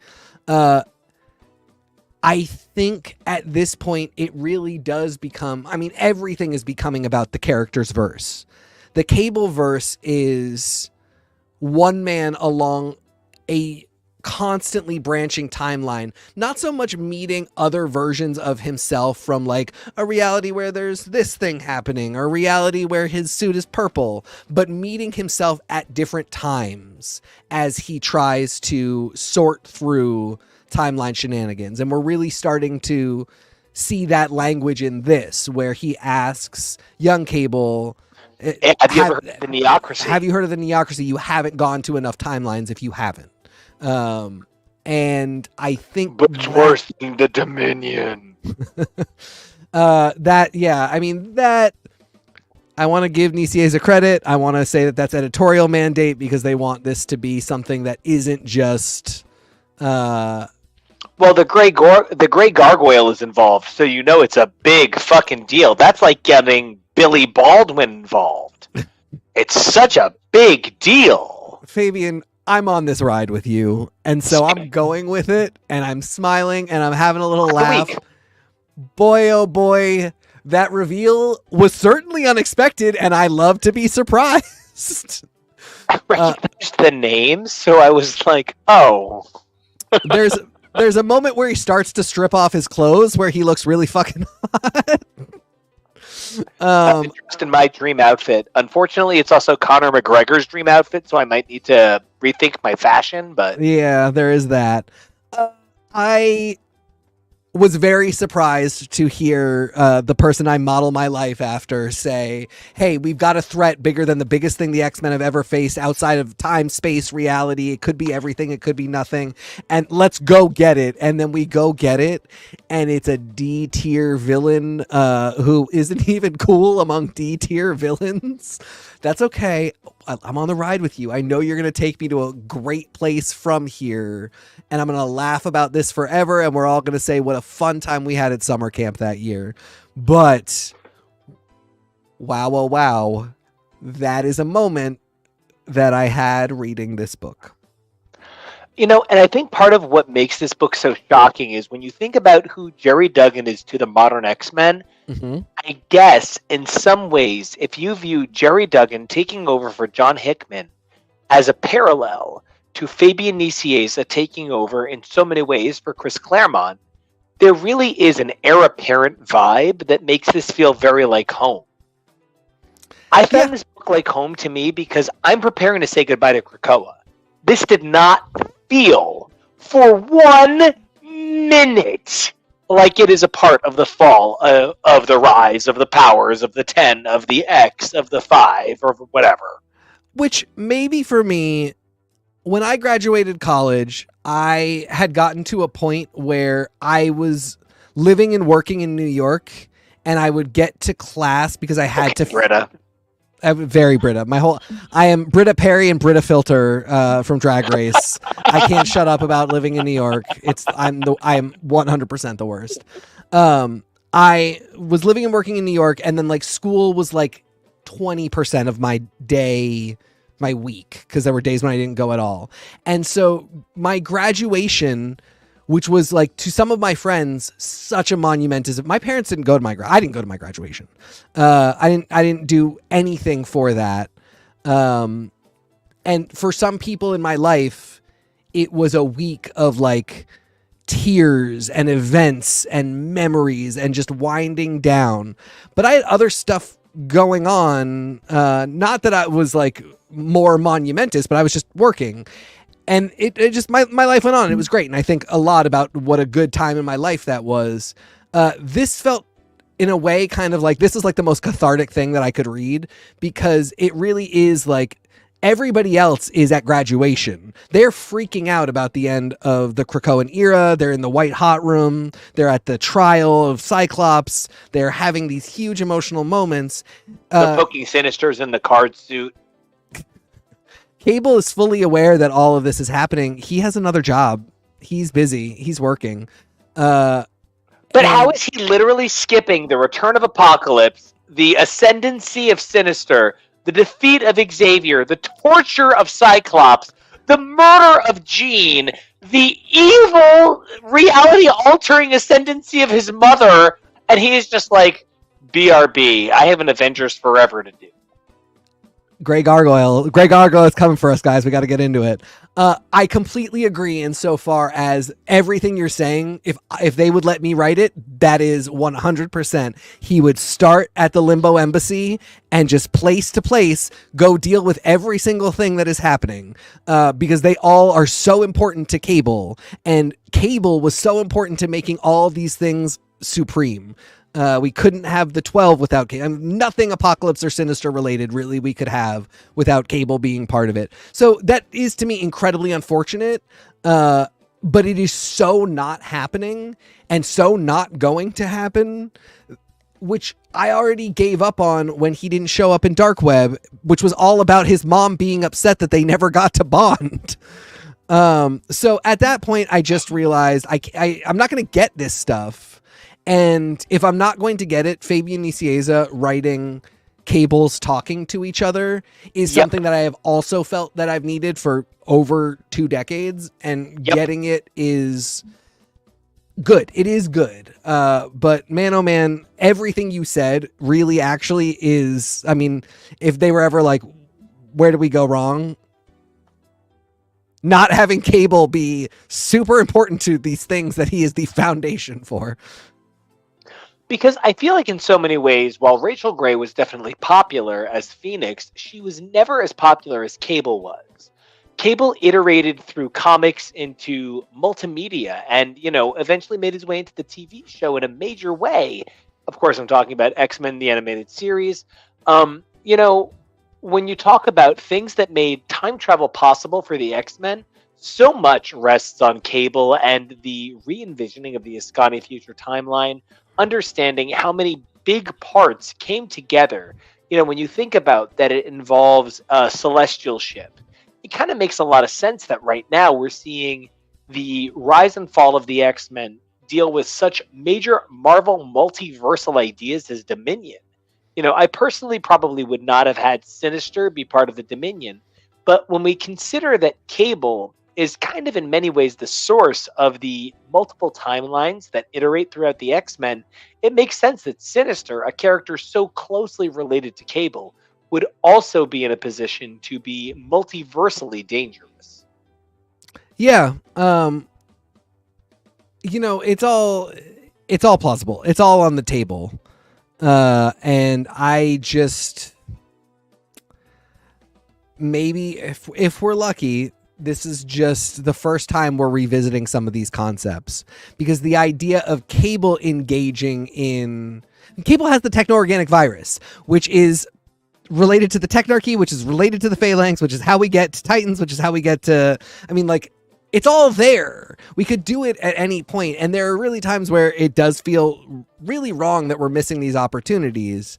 And there are other times where it just is what it is and it could come up later. I have grieved the idea that we're not going to be doing Cable for this stuff. But man, if we were ever to revisit it, the idea of the Ascani Sun becoming a Dominion, like a Dominion of good, a Dominion of writing, the opposite of a trickster Dominion, I think would be so cool. And I think just is kind of, the elements are sitting there assembling themselves if you look at the entire history of the Summers family, which that is, from X Factor onwards, one of the huge central fulcrums of fuel and movement and gravity in Marvel stories is what's going on with the Summers family. Talking about things that move past just the boundaries of reality. You know, I think about Civil War II and Ulysses, a character that was meant to never be anything more than this pivotal moment in an event. Of course, Cable was always meant to just be the little kid that Scott and Madeline had, because at that time, Madeline was never even meant to be the clone of Jean Grey. So, sort of the giant snowball that is Nate Grey is in and of itself almost impossible to sometimes absorb. I think about the fact that if the Avengers Twilight book were an X-Men Twilight book, the most logical character would be Cable to replace Captain America. Yep. And it really does stand to reason that if the X-Men are going to constantly be rebooting, Cable is the character that you want to be rebooting around because he is a time-based character. But one thing he did this issue that was not time-based that I loved was the art on that techno-organic gun. Look, I do not think comics need more guns, but if you're going to make a magic gun that only shoots out viruses, okay, I can live with that. And it looked so cool. Well, that was a visual styling that was established in X-Men Red. And it is a thing that Cable can do, and it does look really cool. And I think X-Men Red, sort of the reason why you're cooing about it now, and we don't really talk about it from X-Men Red so much, is because it really got to be like it's everywhere suddenly after 2 issues of never having been a thing before. Yeah. And then it was just like a lot all at once with a lot of other stuff happening, and so we don't think about it as much. In this case, it really is a big, like, I'm doing this once, this hurts, I can't do this again, this takes a lot out of me. Beautiful splash page. And I think it's really easy to take Cable stuff for granted, and it is a real feature of this story that everything is very special to the story itself. The reintroduction of Irene Merriweather, a character that I really loved back in the day from the old Cable and Deadpool, Island of Providence. You and the entirety of the internet and all people who wrote fanfic for the entirety of 20 years. Yeah. I mean, you know, I'm not going to say what I want to say. Oh, you should say it. There are 2 Cables. I choose to believe the younger one is over 18. Same. Bringing back Irene, super cool, really made to be a special moment. The other really big special moment, for one thing, Cable, I love that Cable is such a New Yorker to Fabian Nicieza, which... Hell's Kitchen. He has an apartment in Hell's Kitchen, and young Cable's 18. That's all I'm saying. That he takes him across the bridge into Jersey to go to his favorite sub shop. You know, Cable is a graduate of the 1988 class of Harvard Law, which means he went to school with Michelle Obama. And then became a successful lawyer and moved to New York. Like, Cable is such a great, layered, horribly stupid character. The only thing you can do is write Cable amazingly or terribly. There is no in between. And I do think Fabian Nicieza really writes him amazingly. These details that they're not super established, nobody ever would have need to say them, but they are now in 1 hour. After reading this, they are huge canon for me.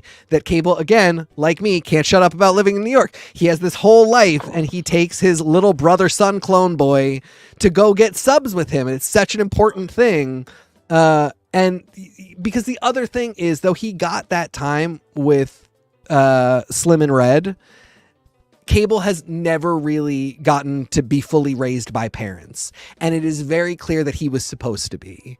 And that Cable is helping to raise Cable. Again, it goes back to that idea that Cables need to talk to each other throughout time, and that Cable is taking some time to be a role model to Cable is, again, just hugely important.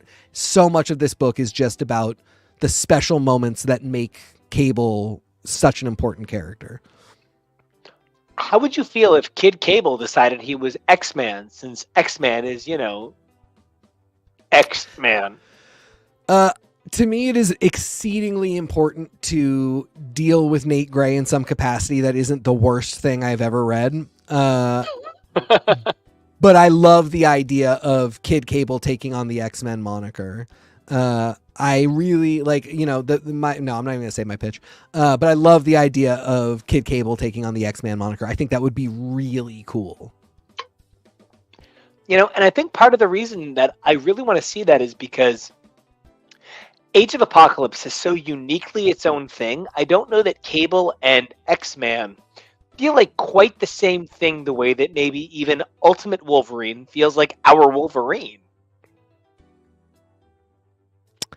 Interesting. Yeah. Cable X-Men really is not meant to be part of this world, and since I've always wanted to see it work out, but it never has, and I kind of at this point think it's never going to. So what you're saying is right, and what you're proposing is a really cool solution. I think I think that would be very cool. I also think X-Man is actually a very cool name and idea. The idea that you want Greta, yet again. Yes. Wow. I don't need this from you people. But it does go back to what you said of like, if he's going to be their Captain America, you would be X-Man. And I think part of what makes Cable such a unique character is how many people have worked on him in how many different iterations. Whether it's Jeff Loeb creating X-Man, Chris Claremont creating the Kid, or Louise Simonson and Rob Liefeld creating Cable, it's just such a uniquely touched on character that he represents the best of all of the best parts of X-Men. It's hard not to root for him when he's kind of the all-star of the all-stars. And the fact of the matter is, now that Liefeld has officially made Major X a character that exists, if people need to do heterosexual big dick gun storylines, give him to that, dude. Leave Cable alone. Because part of what Cable has that Major X does not have is that Cable has been elevated to this idea of like shaman.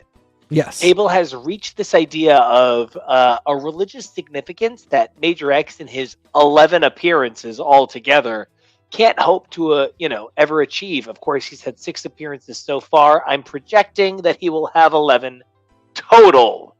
The thing about this issue of Cable that I really loved was that Fabian Nicieza just surrendered to the fun.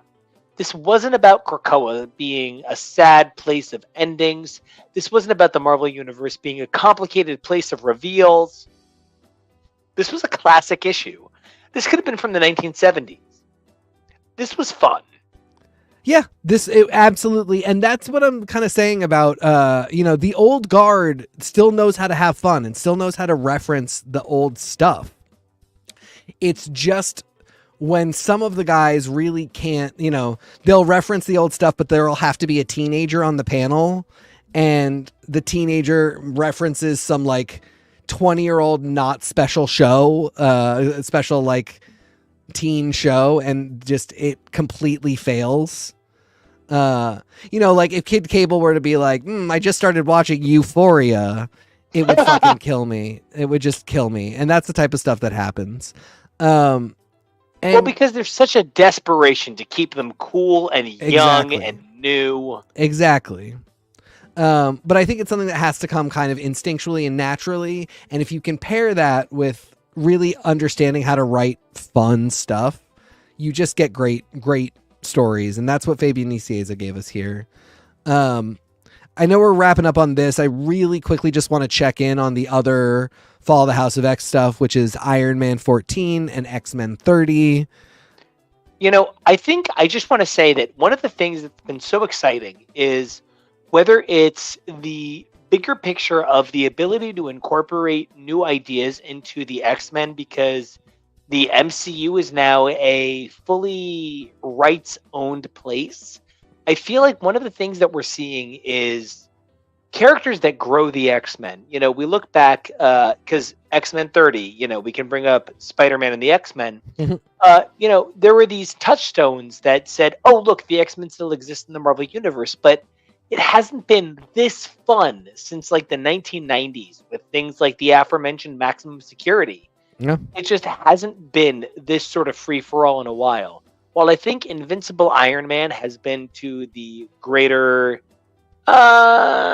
detriment maybe overall to both X-Men and Iron Man, this was not a failure by any means. I recently read the last 12 years of Iron Man all straight through, and Jerry Duggan's Iron Man is maybe the crowning achievement in his X-Men, which is a sad, weird statement, but it's a unique statement, and it's going to give him a unique legacy to remember from here on out. Duggan absolutely writes like somebody who is not worried about getting not enough issues. And sometimes he should worry. And I will say that it's taking us quite a long time to get to the Mysterium suit, which could be like an enormous game changer for Tony Stark for years of Iron Man to come. And so the kind of treading water we're doing isn't always the cutest thing ever.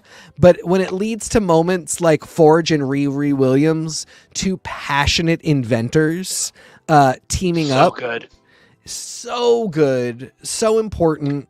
Again, two inventors of color. Indigenous man, black woman, two people just underserved in comics always. And again, passing whatever the Bechdel test for these things is, not having to sit there and talk about their heritage and explain it to people. They're in space yelling at a dragon, talking about the 10 rings. It's perfect. It's so good. And that is that kind of like, we haven't had this fun since the 90s where you would just get blood ties, Black Knight and Cersei in their bomber jackets yelling at the Maximoff family. And it's just all over the place. And so it is fun in that way. It's not perfect. We need to just say on air and for the world to talk about Tony Stark and Emma Frost had sex. Okay. So, I'm a decent looking human male, and people that I'm not necessarily like, oh man, I'm overwhelmingly attracted to, have been like, hey, would you like to? And I've been like, sure. Guys, hot people fuck. And the number of people that are like, Tony Stark would never put it in Emma Frost. I'm like, guys, realistically, how many of us have made a bad decision at the end of a night, at the end of a stressed night, at the end of a stressed night, at the end of a stressed month? The number of people that said that Tony Stark and Emma Frost should never get married, I respect it. You don't like what you don't like, but we've been on this trajectory for 5+ years. Calm down. I'm looking at like literally 9 former contributors of our show. And me for a while. I was absolutely one of those people. But of the things that aren't working for me about this, the slow burn of that relationship actually ends up not being one of them. It does work for me. It took them a while to get here. And I would never imagine Tony wouldn't have sex with Emma. Tony absolutely is just stoked when it's on the table. Tasty Cake asking, isn't Tony a clone now or something? I lost track. So, okay. Tony Stark died, created a robot body for himself, and Bendis was like, this is his new body. And then Gage was like, I don't know. And then Slott was like, definitely not. He rejects his AI body. And the body he's in is a result of Cantwell making him a god and giving himself an organic body. So currently, the original consciousness of Tony Stark was downloaded into a robot who was given godlike powers, who recreated Tony Stark's original body from organic material and put his own brain back into it. So he's kind of like Pinocchio Tony Stark. If Pinocchio went back to the original forest from which his wood was made and had the blue fairy put his soul back into an adult version of the original Pinocchio. Yes. I love it. Sure, that's one review. So, I've never thought that Tony wouldn't have sex with Emma, but I have often thought that there was just no way Emma would go near Tony. This book has really earned that. And it's the thing that you just said earlier, which is also Tim Burnham. My brain kind of did just explode. I'm very much that meme of the woman squinting off to the side, trying to get the math. Nico texted me his entire Iron Man read through, and this actually might be the moment where it's he's finally convinced me to do the read. Guys, I can't even explain it. I was at the most beautiful campsite in the entirety of the Poconos. I was 72 hours of drunk and high, and I am reading, like, literally, according to my notes, maybe 67 issues of Iron Man straight through with no sleep. And I'm just texting TK, and I'm like, I think I finally understand what it means to be alive. And TK is like, babe, can you please sleep, honey? I'm worried about you. It is actually, Cantwell's Iron Man run is a meditative reflection on what it means to be responsible for your own actions. It's a great run. So, go ahead. If I may quickly interject on the banging and my also support of the banging. Please. This is something that I talked a little bit about on our coverage of the Monarch finale this past Saturday, where we talked about that monster OT3 of Keiko and Bill and Shaw, and how, just the idea of, and I talked about how the Glee fan doesn't understand certain ships, and I'm sure there's ships and other stuff that people are like, that doesn't make any sense. But the fact of the matter is, people, yeah, exactly, bang, and so many more people would bang if they would just give themselves permission to. And I think that's something that needs a little bit more acknowledgement. And ultimately, that is literally exactly what happens. It is... What Nico said earlier is really important. Like, when you've had a stressful week, you've had a stressful month, like things just aren't going well, and you seek comfort. And that is literally, Emma's in a terrible place. They've been doing nothing but work to try and sort out the Krakoan situation, and she has a very vulnerable moment with this person that she has just been saddled to for weeks now. I do ultimately, like, it takes its time to get there, but it justifies it. And that's more than we get from a lot of silly comic book romance stories. So at the end of the day, even though, when I read that original prophecy issue that said that they would marry 5 years ago and had a meltdown about it, actually getting here, I am very impressed with Duggan's work. I said earlier, his X-Men stuff isn't always for me. This is a very solid lane for him, for me. Writing a heterosexual man who interacts with some of my favorite characters, but is not integral to all of them, would be a place that I would really like to stay. X-Men, meanwhile... Tasty Cake says, I twisted my ankle today, and that whole premise hurts me more than anything I would ever write. Poor Pepper. Yeah. She's really relegated to the background here. You muted, boo. You muted, Nico. Not quite yet, but it's going to happen. I know Hear me it. now? There we go. I was muted in 2 places. Yeah. Okay. So funny. This was literally in my bottom 5 issues of this run of X-Men. I think Jerry Duggan has less than 10 issues left and is flailing.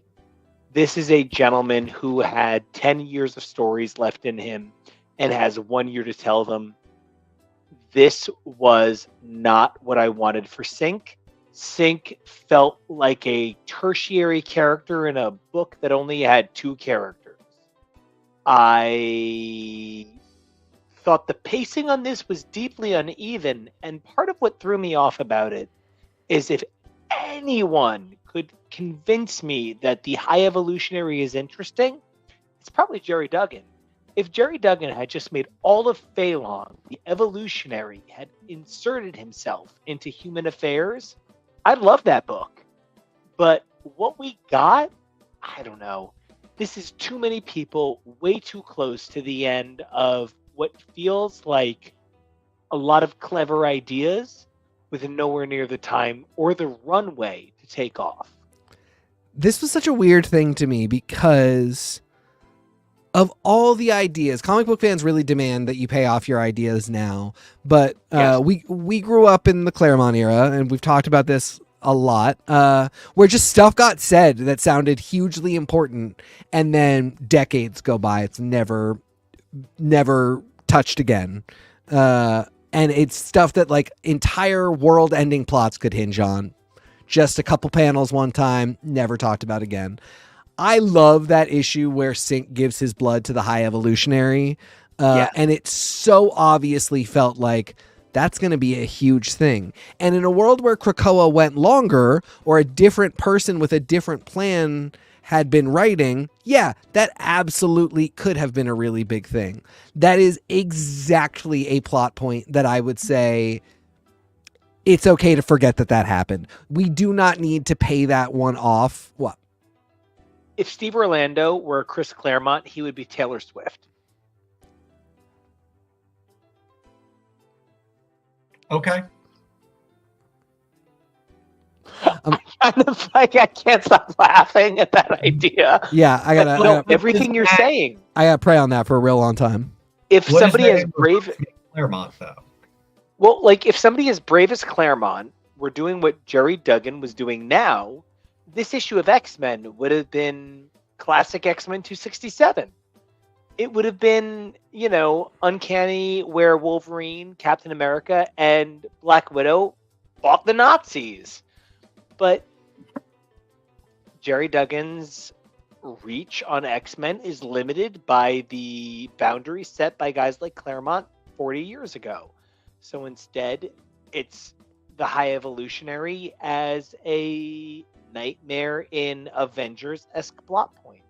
Yeah, it's really it comes out of nowhere because we left that point in 2021.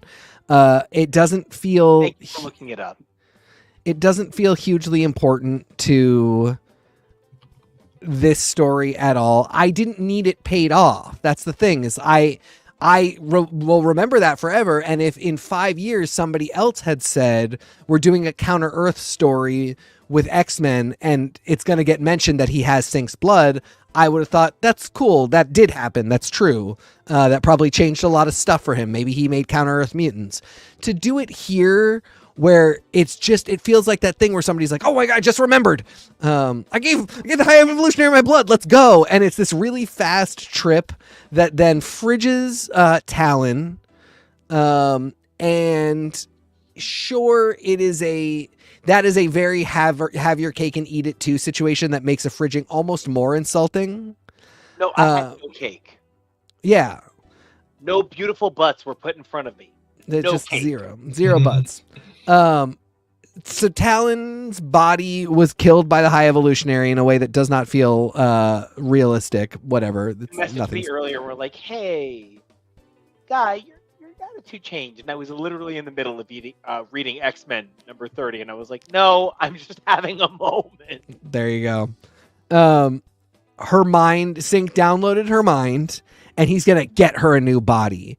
Will it be the exceedingly insulting idea that he just puts it in the original Laura? Will this be the last person to get a Krakoan grown body? Because there's like 25 people that need to be resurrected in other ways. And if we're just Nimrod. Yeah, she's going to go into Nimrod. Absolutely. It's such a weird added plot point that now we also have to deal with that at a time where there's just too much other stuff going on. I will say the Cyclops talking to the therapist, beautiful writing, beautiful idea. Just maybe that's an unlimited. 70 issues too late. What's that? 70 issues too late. 70 issues too late. Yeah. I mean, really, and maybe it was an unlimited rather than here because this is the flagship X book that has to carry us through way too much plot. I love Cyclops ongoing that was going to terminate in an annual that was this conversation for 4 pages that felt like it came out of no point of Duggan's X-Men, but was just dangling in Hickman's X-Men. Yeah. For like 4 years, no one touching it. Yeah. So it's tough. House and Powers has to do a lot. There's really oftentimes just I can't see any good way to do it all. And I end up just kind of frustrated. Phil Noto art is beautiful. I don't think it is appropriate for all occasions. And I think more specifically, there are times where it's just maybe not the right person. Duggan's Cable, really good place for Phil Noto 90% of the time. Really great stuff came out of that. I loved the way he drew his Kid Cable. I loved his Emma. I loved his Scott. I loved his Cuckoos. I feel differently about this. Well, I think part of the problem is that Phil Noto is an emotional storyteller, and this was an action issue. Yeah, I think that's a really good point. And I think if I were to take it further, it's an action issue that doesn't know that that's what it is, and that's maybe part of the problem. And then that's why that therapy session is weird. So, I get what you're saying. It didn't quite do it for me, but we continue to move through the rise and the fall in the House of the Powers. So I just want to slightly shift us to some other companies for a hot second. Please, because we got some awesome news today or yesterday. Jason Aaron writing the new Teenage Ninja Turtles #1 is I don't know. The Last Ronin is one of the most compelling things I have ever read. Kevin Eastman and Peter Laird coming together to tell the final Turtle story is one of the most epic things.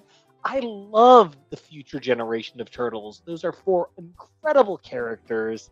And knowing how much this is a labor of love for Jason Aaron, this is a dream come true. So few people get to write their favorite thing in its anniversary year. And Jason Aaron has written so many people in their anniversary years. Just knowing that he's going to take over the Turtles, I have a really good feeling about where the Turtles are heading. How about you, TK? I am less worried about the Turtles. You and I have been talking for a while about where's Jason Aaron? Where is he going? Because I ended that Avengers run saying this is the guy. There's no way that he is not getting the next Secret Wars. And then nothing, which really was a heartbreak. If he has stepped away from Marvel and signed what I hope is a really solid agreement that makes it easy for him to pay his bills and live his life, with DC writing the greatest version of Bizarro ever. Well, there's that, but I assume that's just one side project, kind of. This is IDW or Image, I forget. IDW. I hope he has signed a really good deal with them. And I'm so excited to read this. I have not read a ton of Turtles, and I certainly haven't read a lot recently. How much fun I had with Avengers. There's just no way I'm not excited for this. It doesn't matter that it's a property that isn't my whole life. I mean, I was a Ninja Turtles cartoon kid, but I didn't parlay that into the breadth of really cool stuff I know was produced for Ninja Turtles after that. And I'm just so excited that this will be my onboarding to new Ninja Turtles stories. I'm a really big, I guess, classic Ninja Turtles fan. I've read a lot of The Last Ronin. I'm a big fan of Kevin Eastman. His Elektra story that he did this last year was so incredible. It's just one of those things where a legend is, I don't know, he's a legend for a reason. And this Last Ronin story was definitely one that grabbed me. And knowing that Jason Aaron is launching with a new #1 has me very excited. However, I want to pivot to a different green lizard superhero. Okay. I've read 225 issues of Savage Dragon. I am at 225.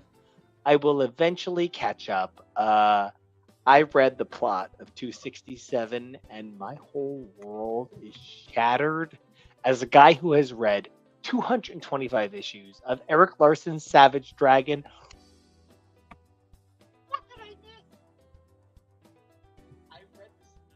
think you blew out your mic. Bubba, your mic is Did my mic short out? there you go. Yeah. Yeah. There we go. I have read 225 issues of Savage Dragon. I am not ready for 267. I was reading the synopsis of this. I cannot figure out how I get to this from 225. I am so excited. I am such an Eric Larson fanboy. Do either of you have any experience with Savage Dragon, or have I read 225 issues in a box? You're in a box. I've never heard of this in my life. I've absolutely heard of it. I'm so aware of it. I don't know anything about any of the stories. It was like 1997, and I watched the whole animated series, found out there was a comic, read the whole thing. At that time, there was like 100 issues. Eric Larson does a giant 100-page issue every 25 issues or so, maybe, until issue 200. At 200, he drops it down. It's every year or so. I read this out of context earlier today, and this was my fucking... Anybody who's been reading Savage Dragon for 267 issues, my fucking God, I really need people to talk to me about this, because the shit that happens before this wedding was the wackiest shit I've ever read. Really can't even talk about it, but it was amazing. The only other things I really want to talk about are the amazingness that is going on at DC with Green Lantern. One of the things that has made Green Lantern so exciting for me is that Sinestro is no longer a bad guy. I love Sinestro as a good guy. The first appearance of Sinestro, he's like, Hal Jordan, I'm obsessed with you. You will fuck with me till you die. I just want to die fucking with you. This really is that run. I think Sinestro might die. But I'm a really big fan of everything going on in Green Lantern and Green Lantern War Journal. It's really exciting to be a fan of Hal Jordan and also John Stewart right now. TK, I have been bombarding you with Green Lantern stuff for like 3 months. How do you feel about the stuff I've been telling you what's going on? I put up a pretty hard shell about DC stuff because I just can't afford to invest. But the way you talk about Green Lantern does make me feel a little bit like I could invest in Green Lantern specifically and not then have to do every other part of the DC universe. And so like my interest remains very peaked. I never super into Batman, never really into Superman, and like I've been talked to about them more than you have talked to me about Green Lantern, and it's still just a bit of a pass most of the time. There are storylines that I'm always really interested in. There are production things happening that I'm always really interested in, but just know, this does seem very up my alley. And I just, it's one of those things where you can feel the vibe. You can feel when it's going to be time. And it's not right this second, but I feel like my Green Lantern time could be fast approaching. Listen, all I know is that somebody is gunning for the Yellow Lanterns through continuity. It is so exciting to see DC using its continuity as an advantage instead of a bug. One of the things that I think is so exciting about DC that Marvel maybe doesn't have is Marvel is always looking to apologize for some of its mistakes. DC is just looking to incorporate them. And yeah, Sinestro is a good guy. That is an incorporated mistake, but I'm here for it, and I just cannot wait to see where the Green Lanterns go in the future. Sorry, Kilowog, this was not your time, my handsome, but it's okay. Shit happens. But anyway, I just really loved Savage Dragon 267, Green Lantern number 7, and the news I heard about TMNT And I just couldn't wait to share them. And TK, it was so exciting to get to hear you excited about Iron Man number 14 and X-Men number 30. Let's not go overboard on X-Men number 30. Well, you were excited to talk about it so you didn't have to talk about it again. That is about the right thing. But yeah, I will say Iron Man, I continue to be a champion for the fact that like I like writers who have lanes, especially cis hetero writers. God love them, cis hetero male writers. They are the backbone of comics despite our best intentions. But I like when they have lanes, and I think Jerry Duggan writing a cis hetero billionaire, great place to be. Let's line them up. They're having fun. It's good. And man, did I love the rest of these. AU, where Jerry Duggan is writing Pepper Potts as the like lesbian, unstoppable fashionista Iron Man. That's the world I want to live in. Sure. But end of the day, this was 3 slices of the Marvel Universe that involved the future and the past. Yeah. Jackpot looking back 20 years ago to Dan Slott creating MJ as a superhero and then, undoing that. Uncreating it. Phoebe Nicieza and his 40 years of cable excellence, and Avengers Twilight and its 40 years of Marvel AU excellence. I still say that the thing I am most excited about is Avengers Twilight, but how about you, TK? I think I'm most excited about Avengers Twilight. I see a lot of, I'm really excited about Chip Zdarsky. That is a big part of what it comes down to. This was a great story. All 3 of these I think were great stories, and I really am excited to see where they go. But at the end of the day, I put a lot of stock in Zdarsky a couple years ago, and he changed my comic book reading life. So that's, seeing where that goes is really important to me and really exciting. I think about the fact that when I first started reading modern comics, I was reading Bendis writing Daredevil, and then he took over New Avengers. And then when I read the Zdarsky run of Daredevil, I knew that was going to be a turning point. And seeing him take over Avengers Twilight, that really is the sort of modern mark of the Marvel Universe that I'm looking for. I'm looking for that sort of forward thinking, but based in the past, that Chip Zdarsky offers that I just don't feel like I get from maybe a Steve Orlando or a Jerry Duggan. Not that they're not brilliant writers, but their future vision for Marvel is maybe not as aligned with my own. Chip Zdarsky, for all that I maybe sometimes wish he was given more issues to expand things like the Hand Saga, he really paints the picture of the Marvel Universe that I want to be part of in the future. Yeah, I think that's exactly right, and I'm excited to take the next step. Also, please go out, check out X-Men, check out Iron Man, check out Savage Dragon and Daredevil and every other book we discussed that was not one of these 3 incredible number 1s this week, because Marvel, Image, DC, and every other company is putting out books that you should be helping to support. If you can't, then don't. But if you can, then please do. And that is really part of what's so exciting about getting to talk about things like Savage Dragon and other things like TMNT that I secretly love in the background, but maybe don't get to talk about on the show quite as much. And TK, Kevo, when the 2 of you always give me room to talk about this stuff, it feels so good.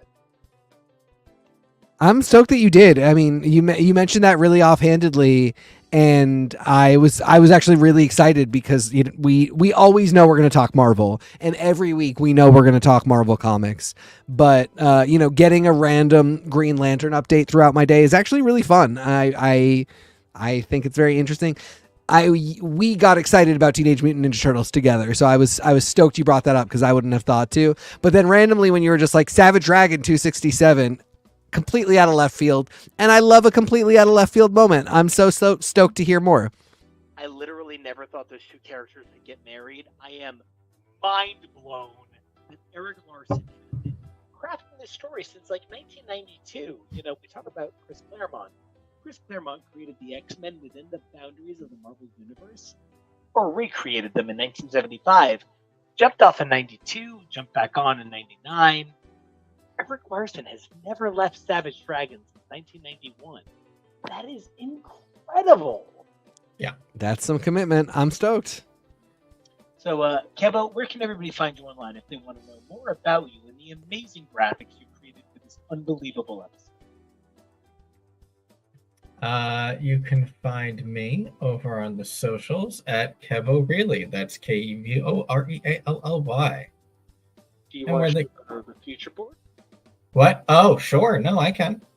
Where are we at? We have a lot of awesome coming attractions, things that we are going to be discussing soon. If it'll load, this is actually kind of a pretty little screen though. And we're just doing Pantones. Our Saturday theme is Pantones. It's a mood board. Incredible arrangement of Pantones. Well, we have upcoming our Big Day Saturday. Echo, which I can say freely because I'm not in the same room as our TV at home. So it's not going to ping for me saying echo, echo, echo, echo, echo. You guys are going to have to unplug that thing. Refer to it as the Lopez show when we're on the air. I put the TV on mute sometimes, so that's probably something that we'll do. We have our ongoing coverage of RuPaul's Drag Race, which we are going to have more to say on Sunday, I'm sure. We have a lot of really awesome things coming up this season. We've got awesome sci-fi hits coming in the late spring, like Doctor Who and Star Trek Discovery. I also snuck this onto the board for TK because I know that we're definitely going to do some Eurovision coverage. Can't wait. And, with this here, I wanted to say something that really pinged for me that you guys were talking about that I thought was really interesting, as I feel like we are at an interesting crest of, evolution of storytelling and representation and just the way we tell these stories, that a lot of the stuff that you were talking about really pinged stuff that is going on in Doctor Who for me. And so I think this is a really awesome time to be studying and covering media. And I love doing that with you guys as a team. We love doing it too. And I'm really, really stoked to talk Doctor Who for real. We had a ton of fun with the specials, but this will be our first time doing a series as a team, and it's going to be a blast.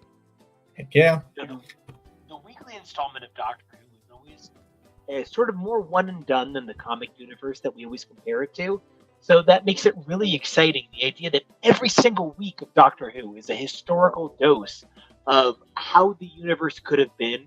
I don't know. It's always an exciting opportunity. Yeah. All right, TK, where can everybody find you? You can find me at TK Elemental. Nico, where can everybody find you? Nico Action. It's NicoAction. That's on YouTube, Facebook, Instagram, SoundCloud, and more. And there is, of course, as Tasty Cake said, always time for cake. There's always time for cake. We cannot wait to come back on Saturday, talk about some Echo. And, when we say we're going to talk about Echo, I am, of course, going to use that as an opportunity to talk endlessly about Daredevil, but also a little bit Echo, I guess. The TV show is incredible. Yeah. So good. But I cannot wait to come back and talk about one with you guys. As always, you can check us out on X's for Show. That's on YouTube, Twitter, and I almost said Twitter and X. I just cannot accept that Twitter is X yet because X. Thanks Twitter for joining us, Tim. Sorry. Hey, Tim, it was awesome talking to you. Tim Burnham, when we're ready to talk about Daredevil, we would be so happy to have you with us. But please, there are 6 things we need you to do. All right, we got the immediate category and the very conceptual forever life category. So we got like, comment, subscribe. Please slam those buttons. But then also, number 1, stay safe. Most important thing in the entire universe. Number 2, be brave. It helps you stay safe. Number 3, evolve. Always be the best version of yourself you can be tomorrow, because today you learned a whole lot of things that are going to make you stronger then. And until then, we cannot wait to celebrate things like Echo, Drag Race, and the amazingness that is the evolution of the Marvel Universe with you. You can check us out on Wednesday, Saturday, Sunday, and of course, Monday, Tuesday, Thursday, and Friday on podcast feeds. Holy shit, we never shut all up. the days. All the days. And until we decide to bring it to you every single day, Come check us out at X's for Show. And until then, we'll see you.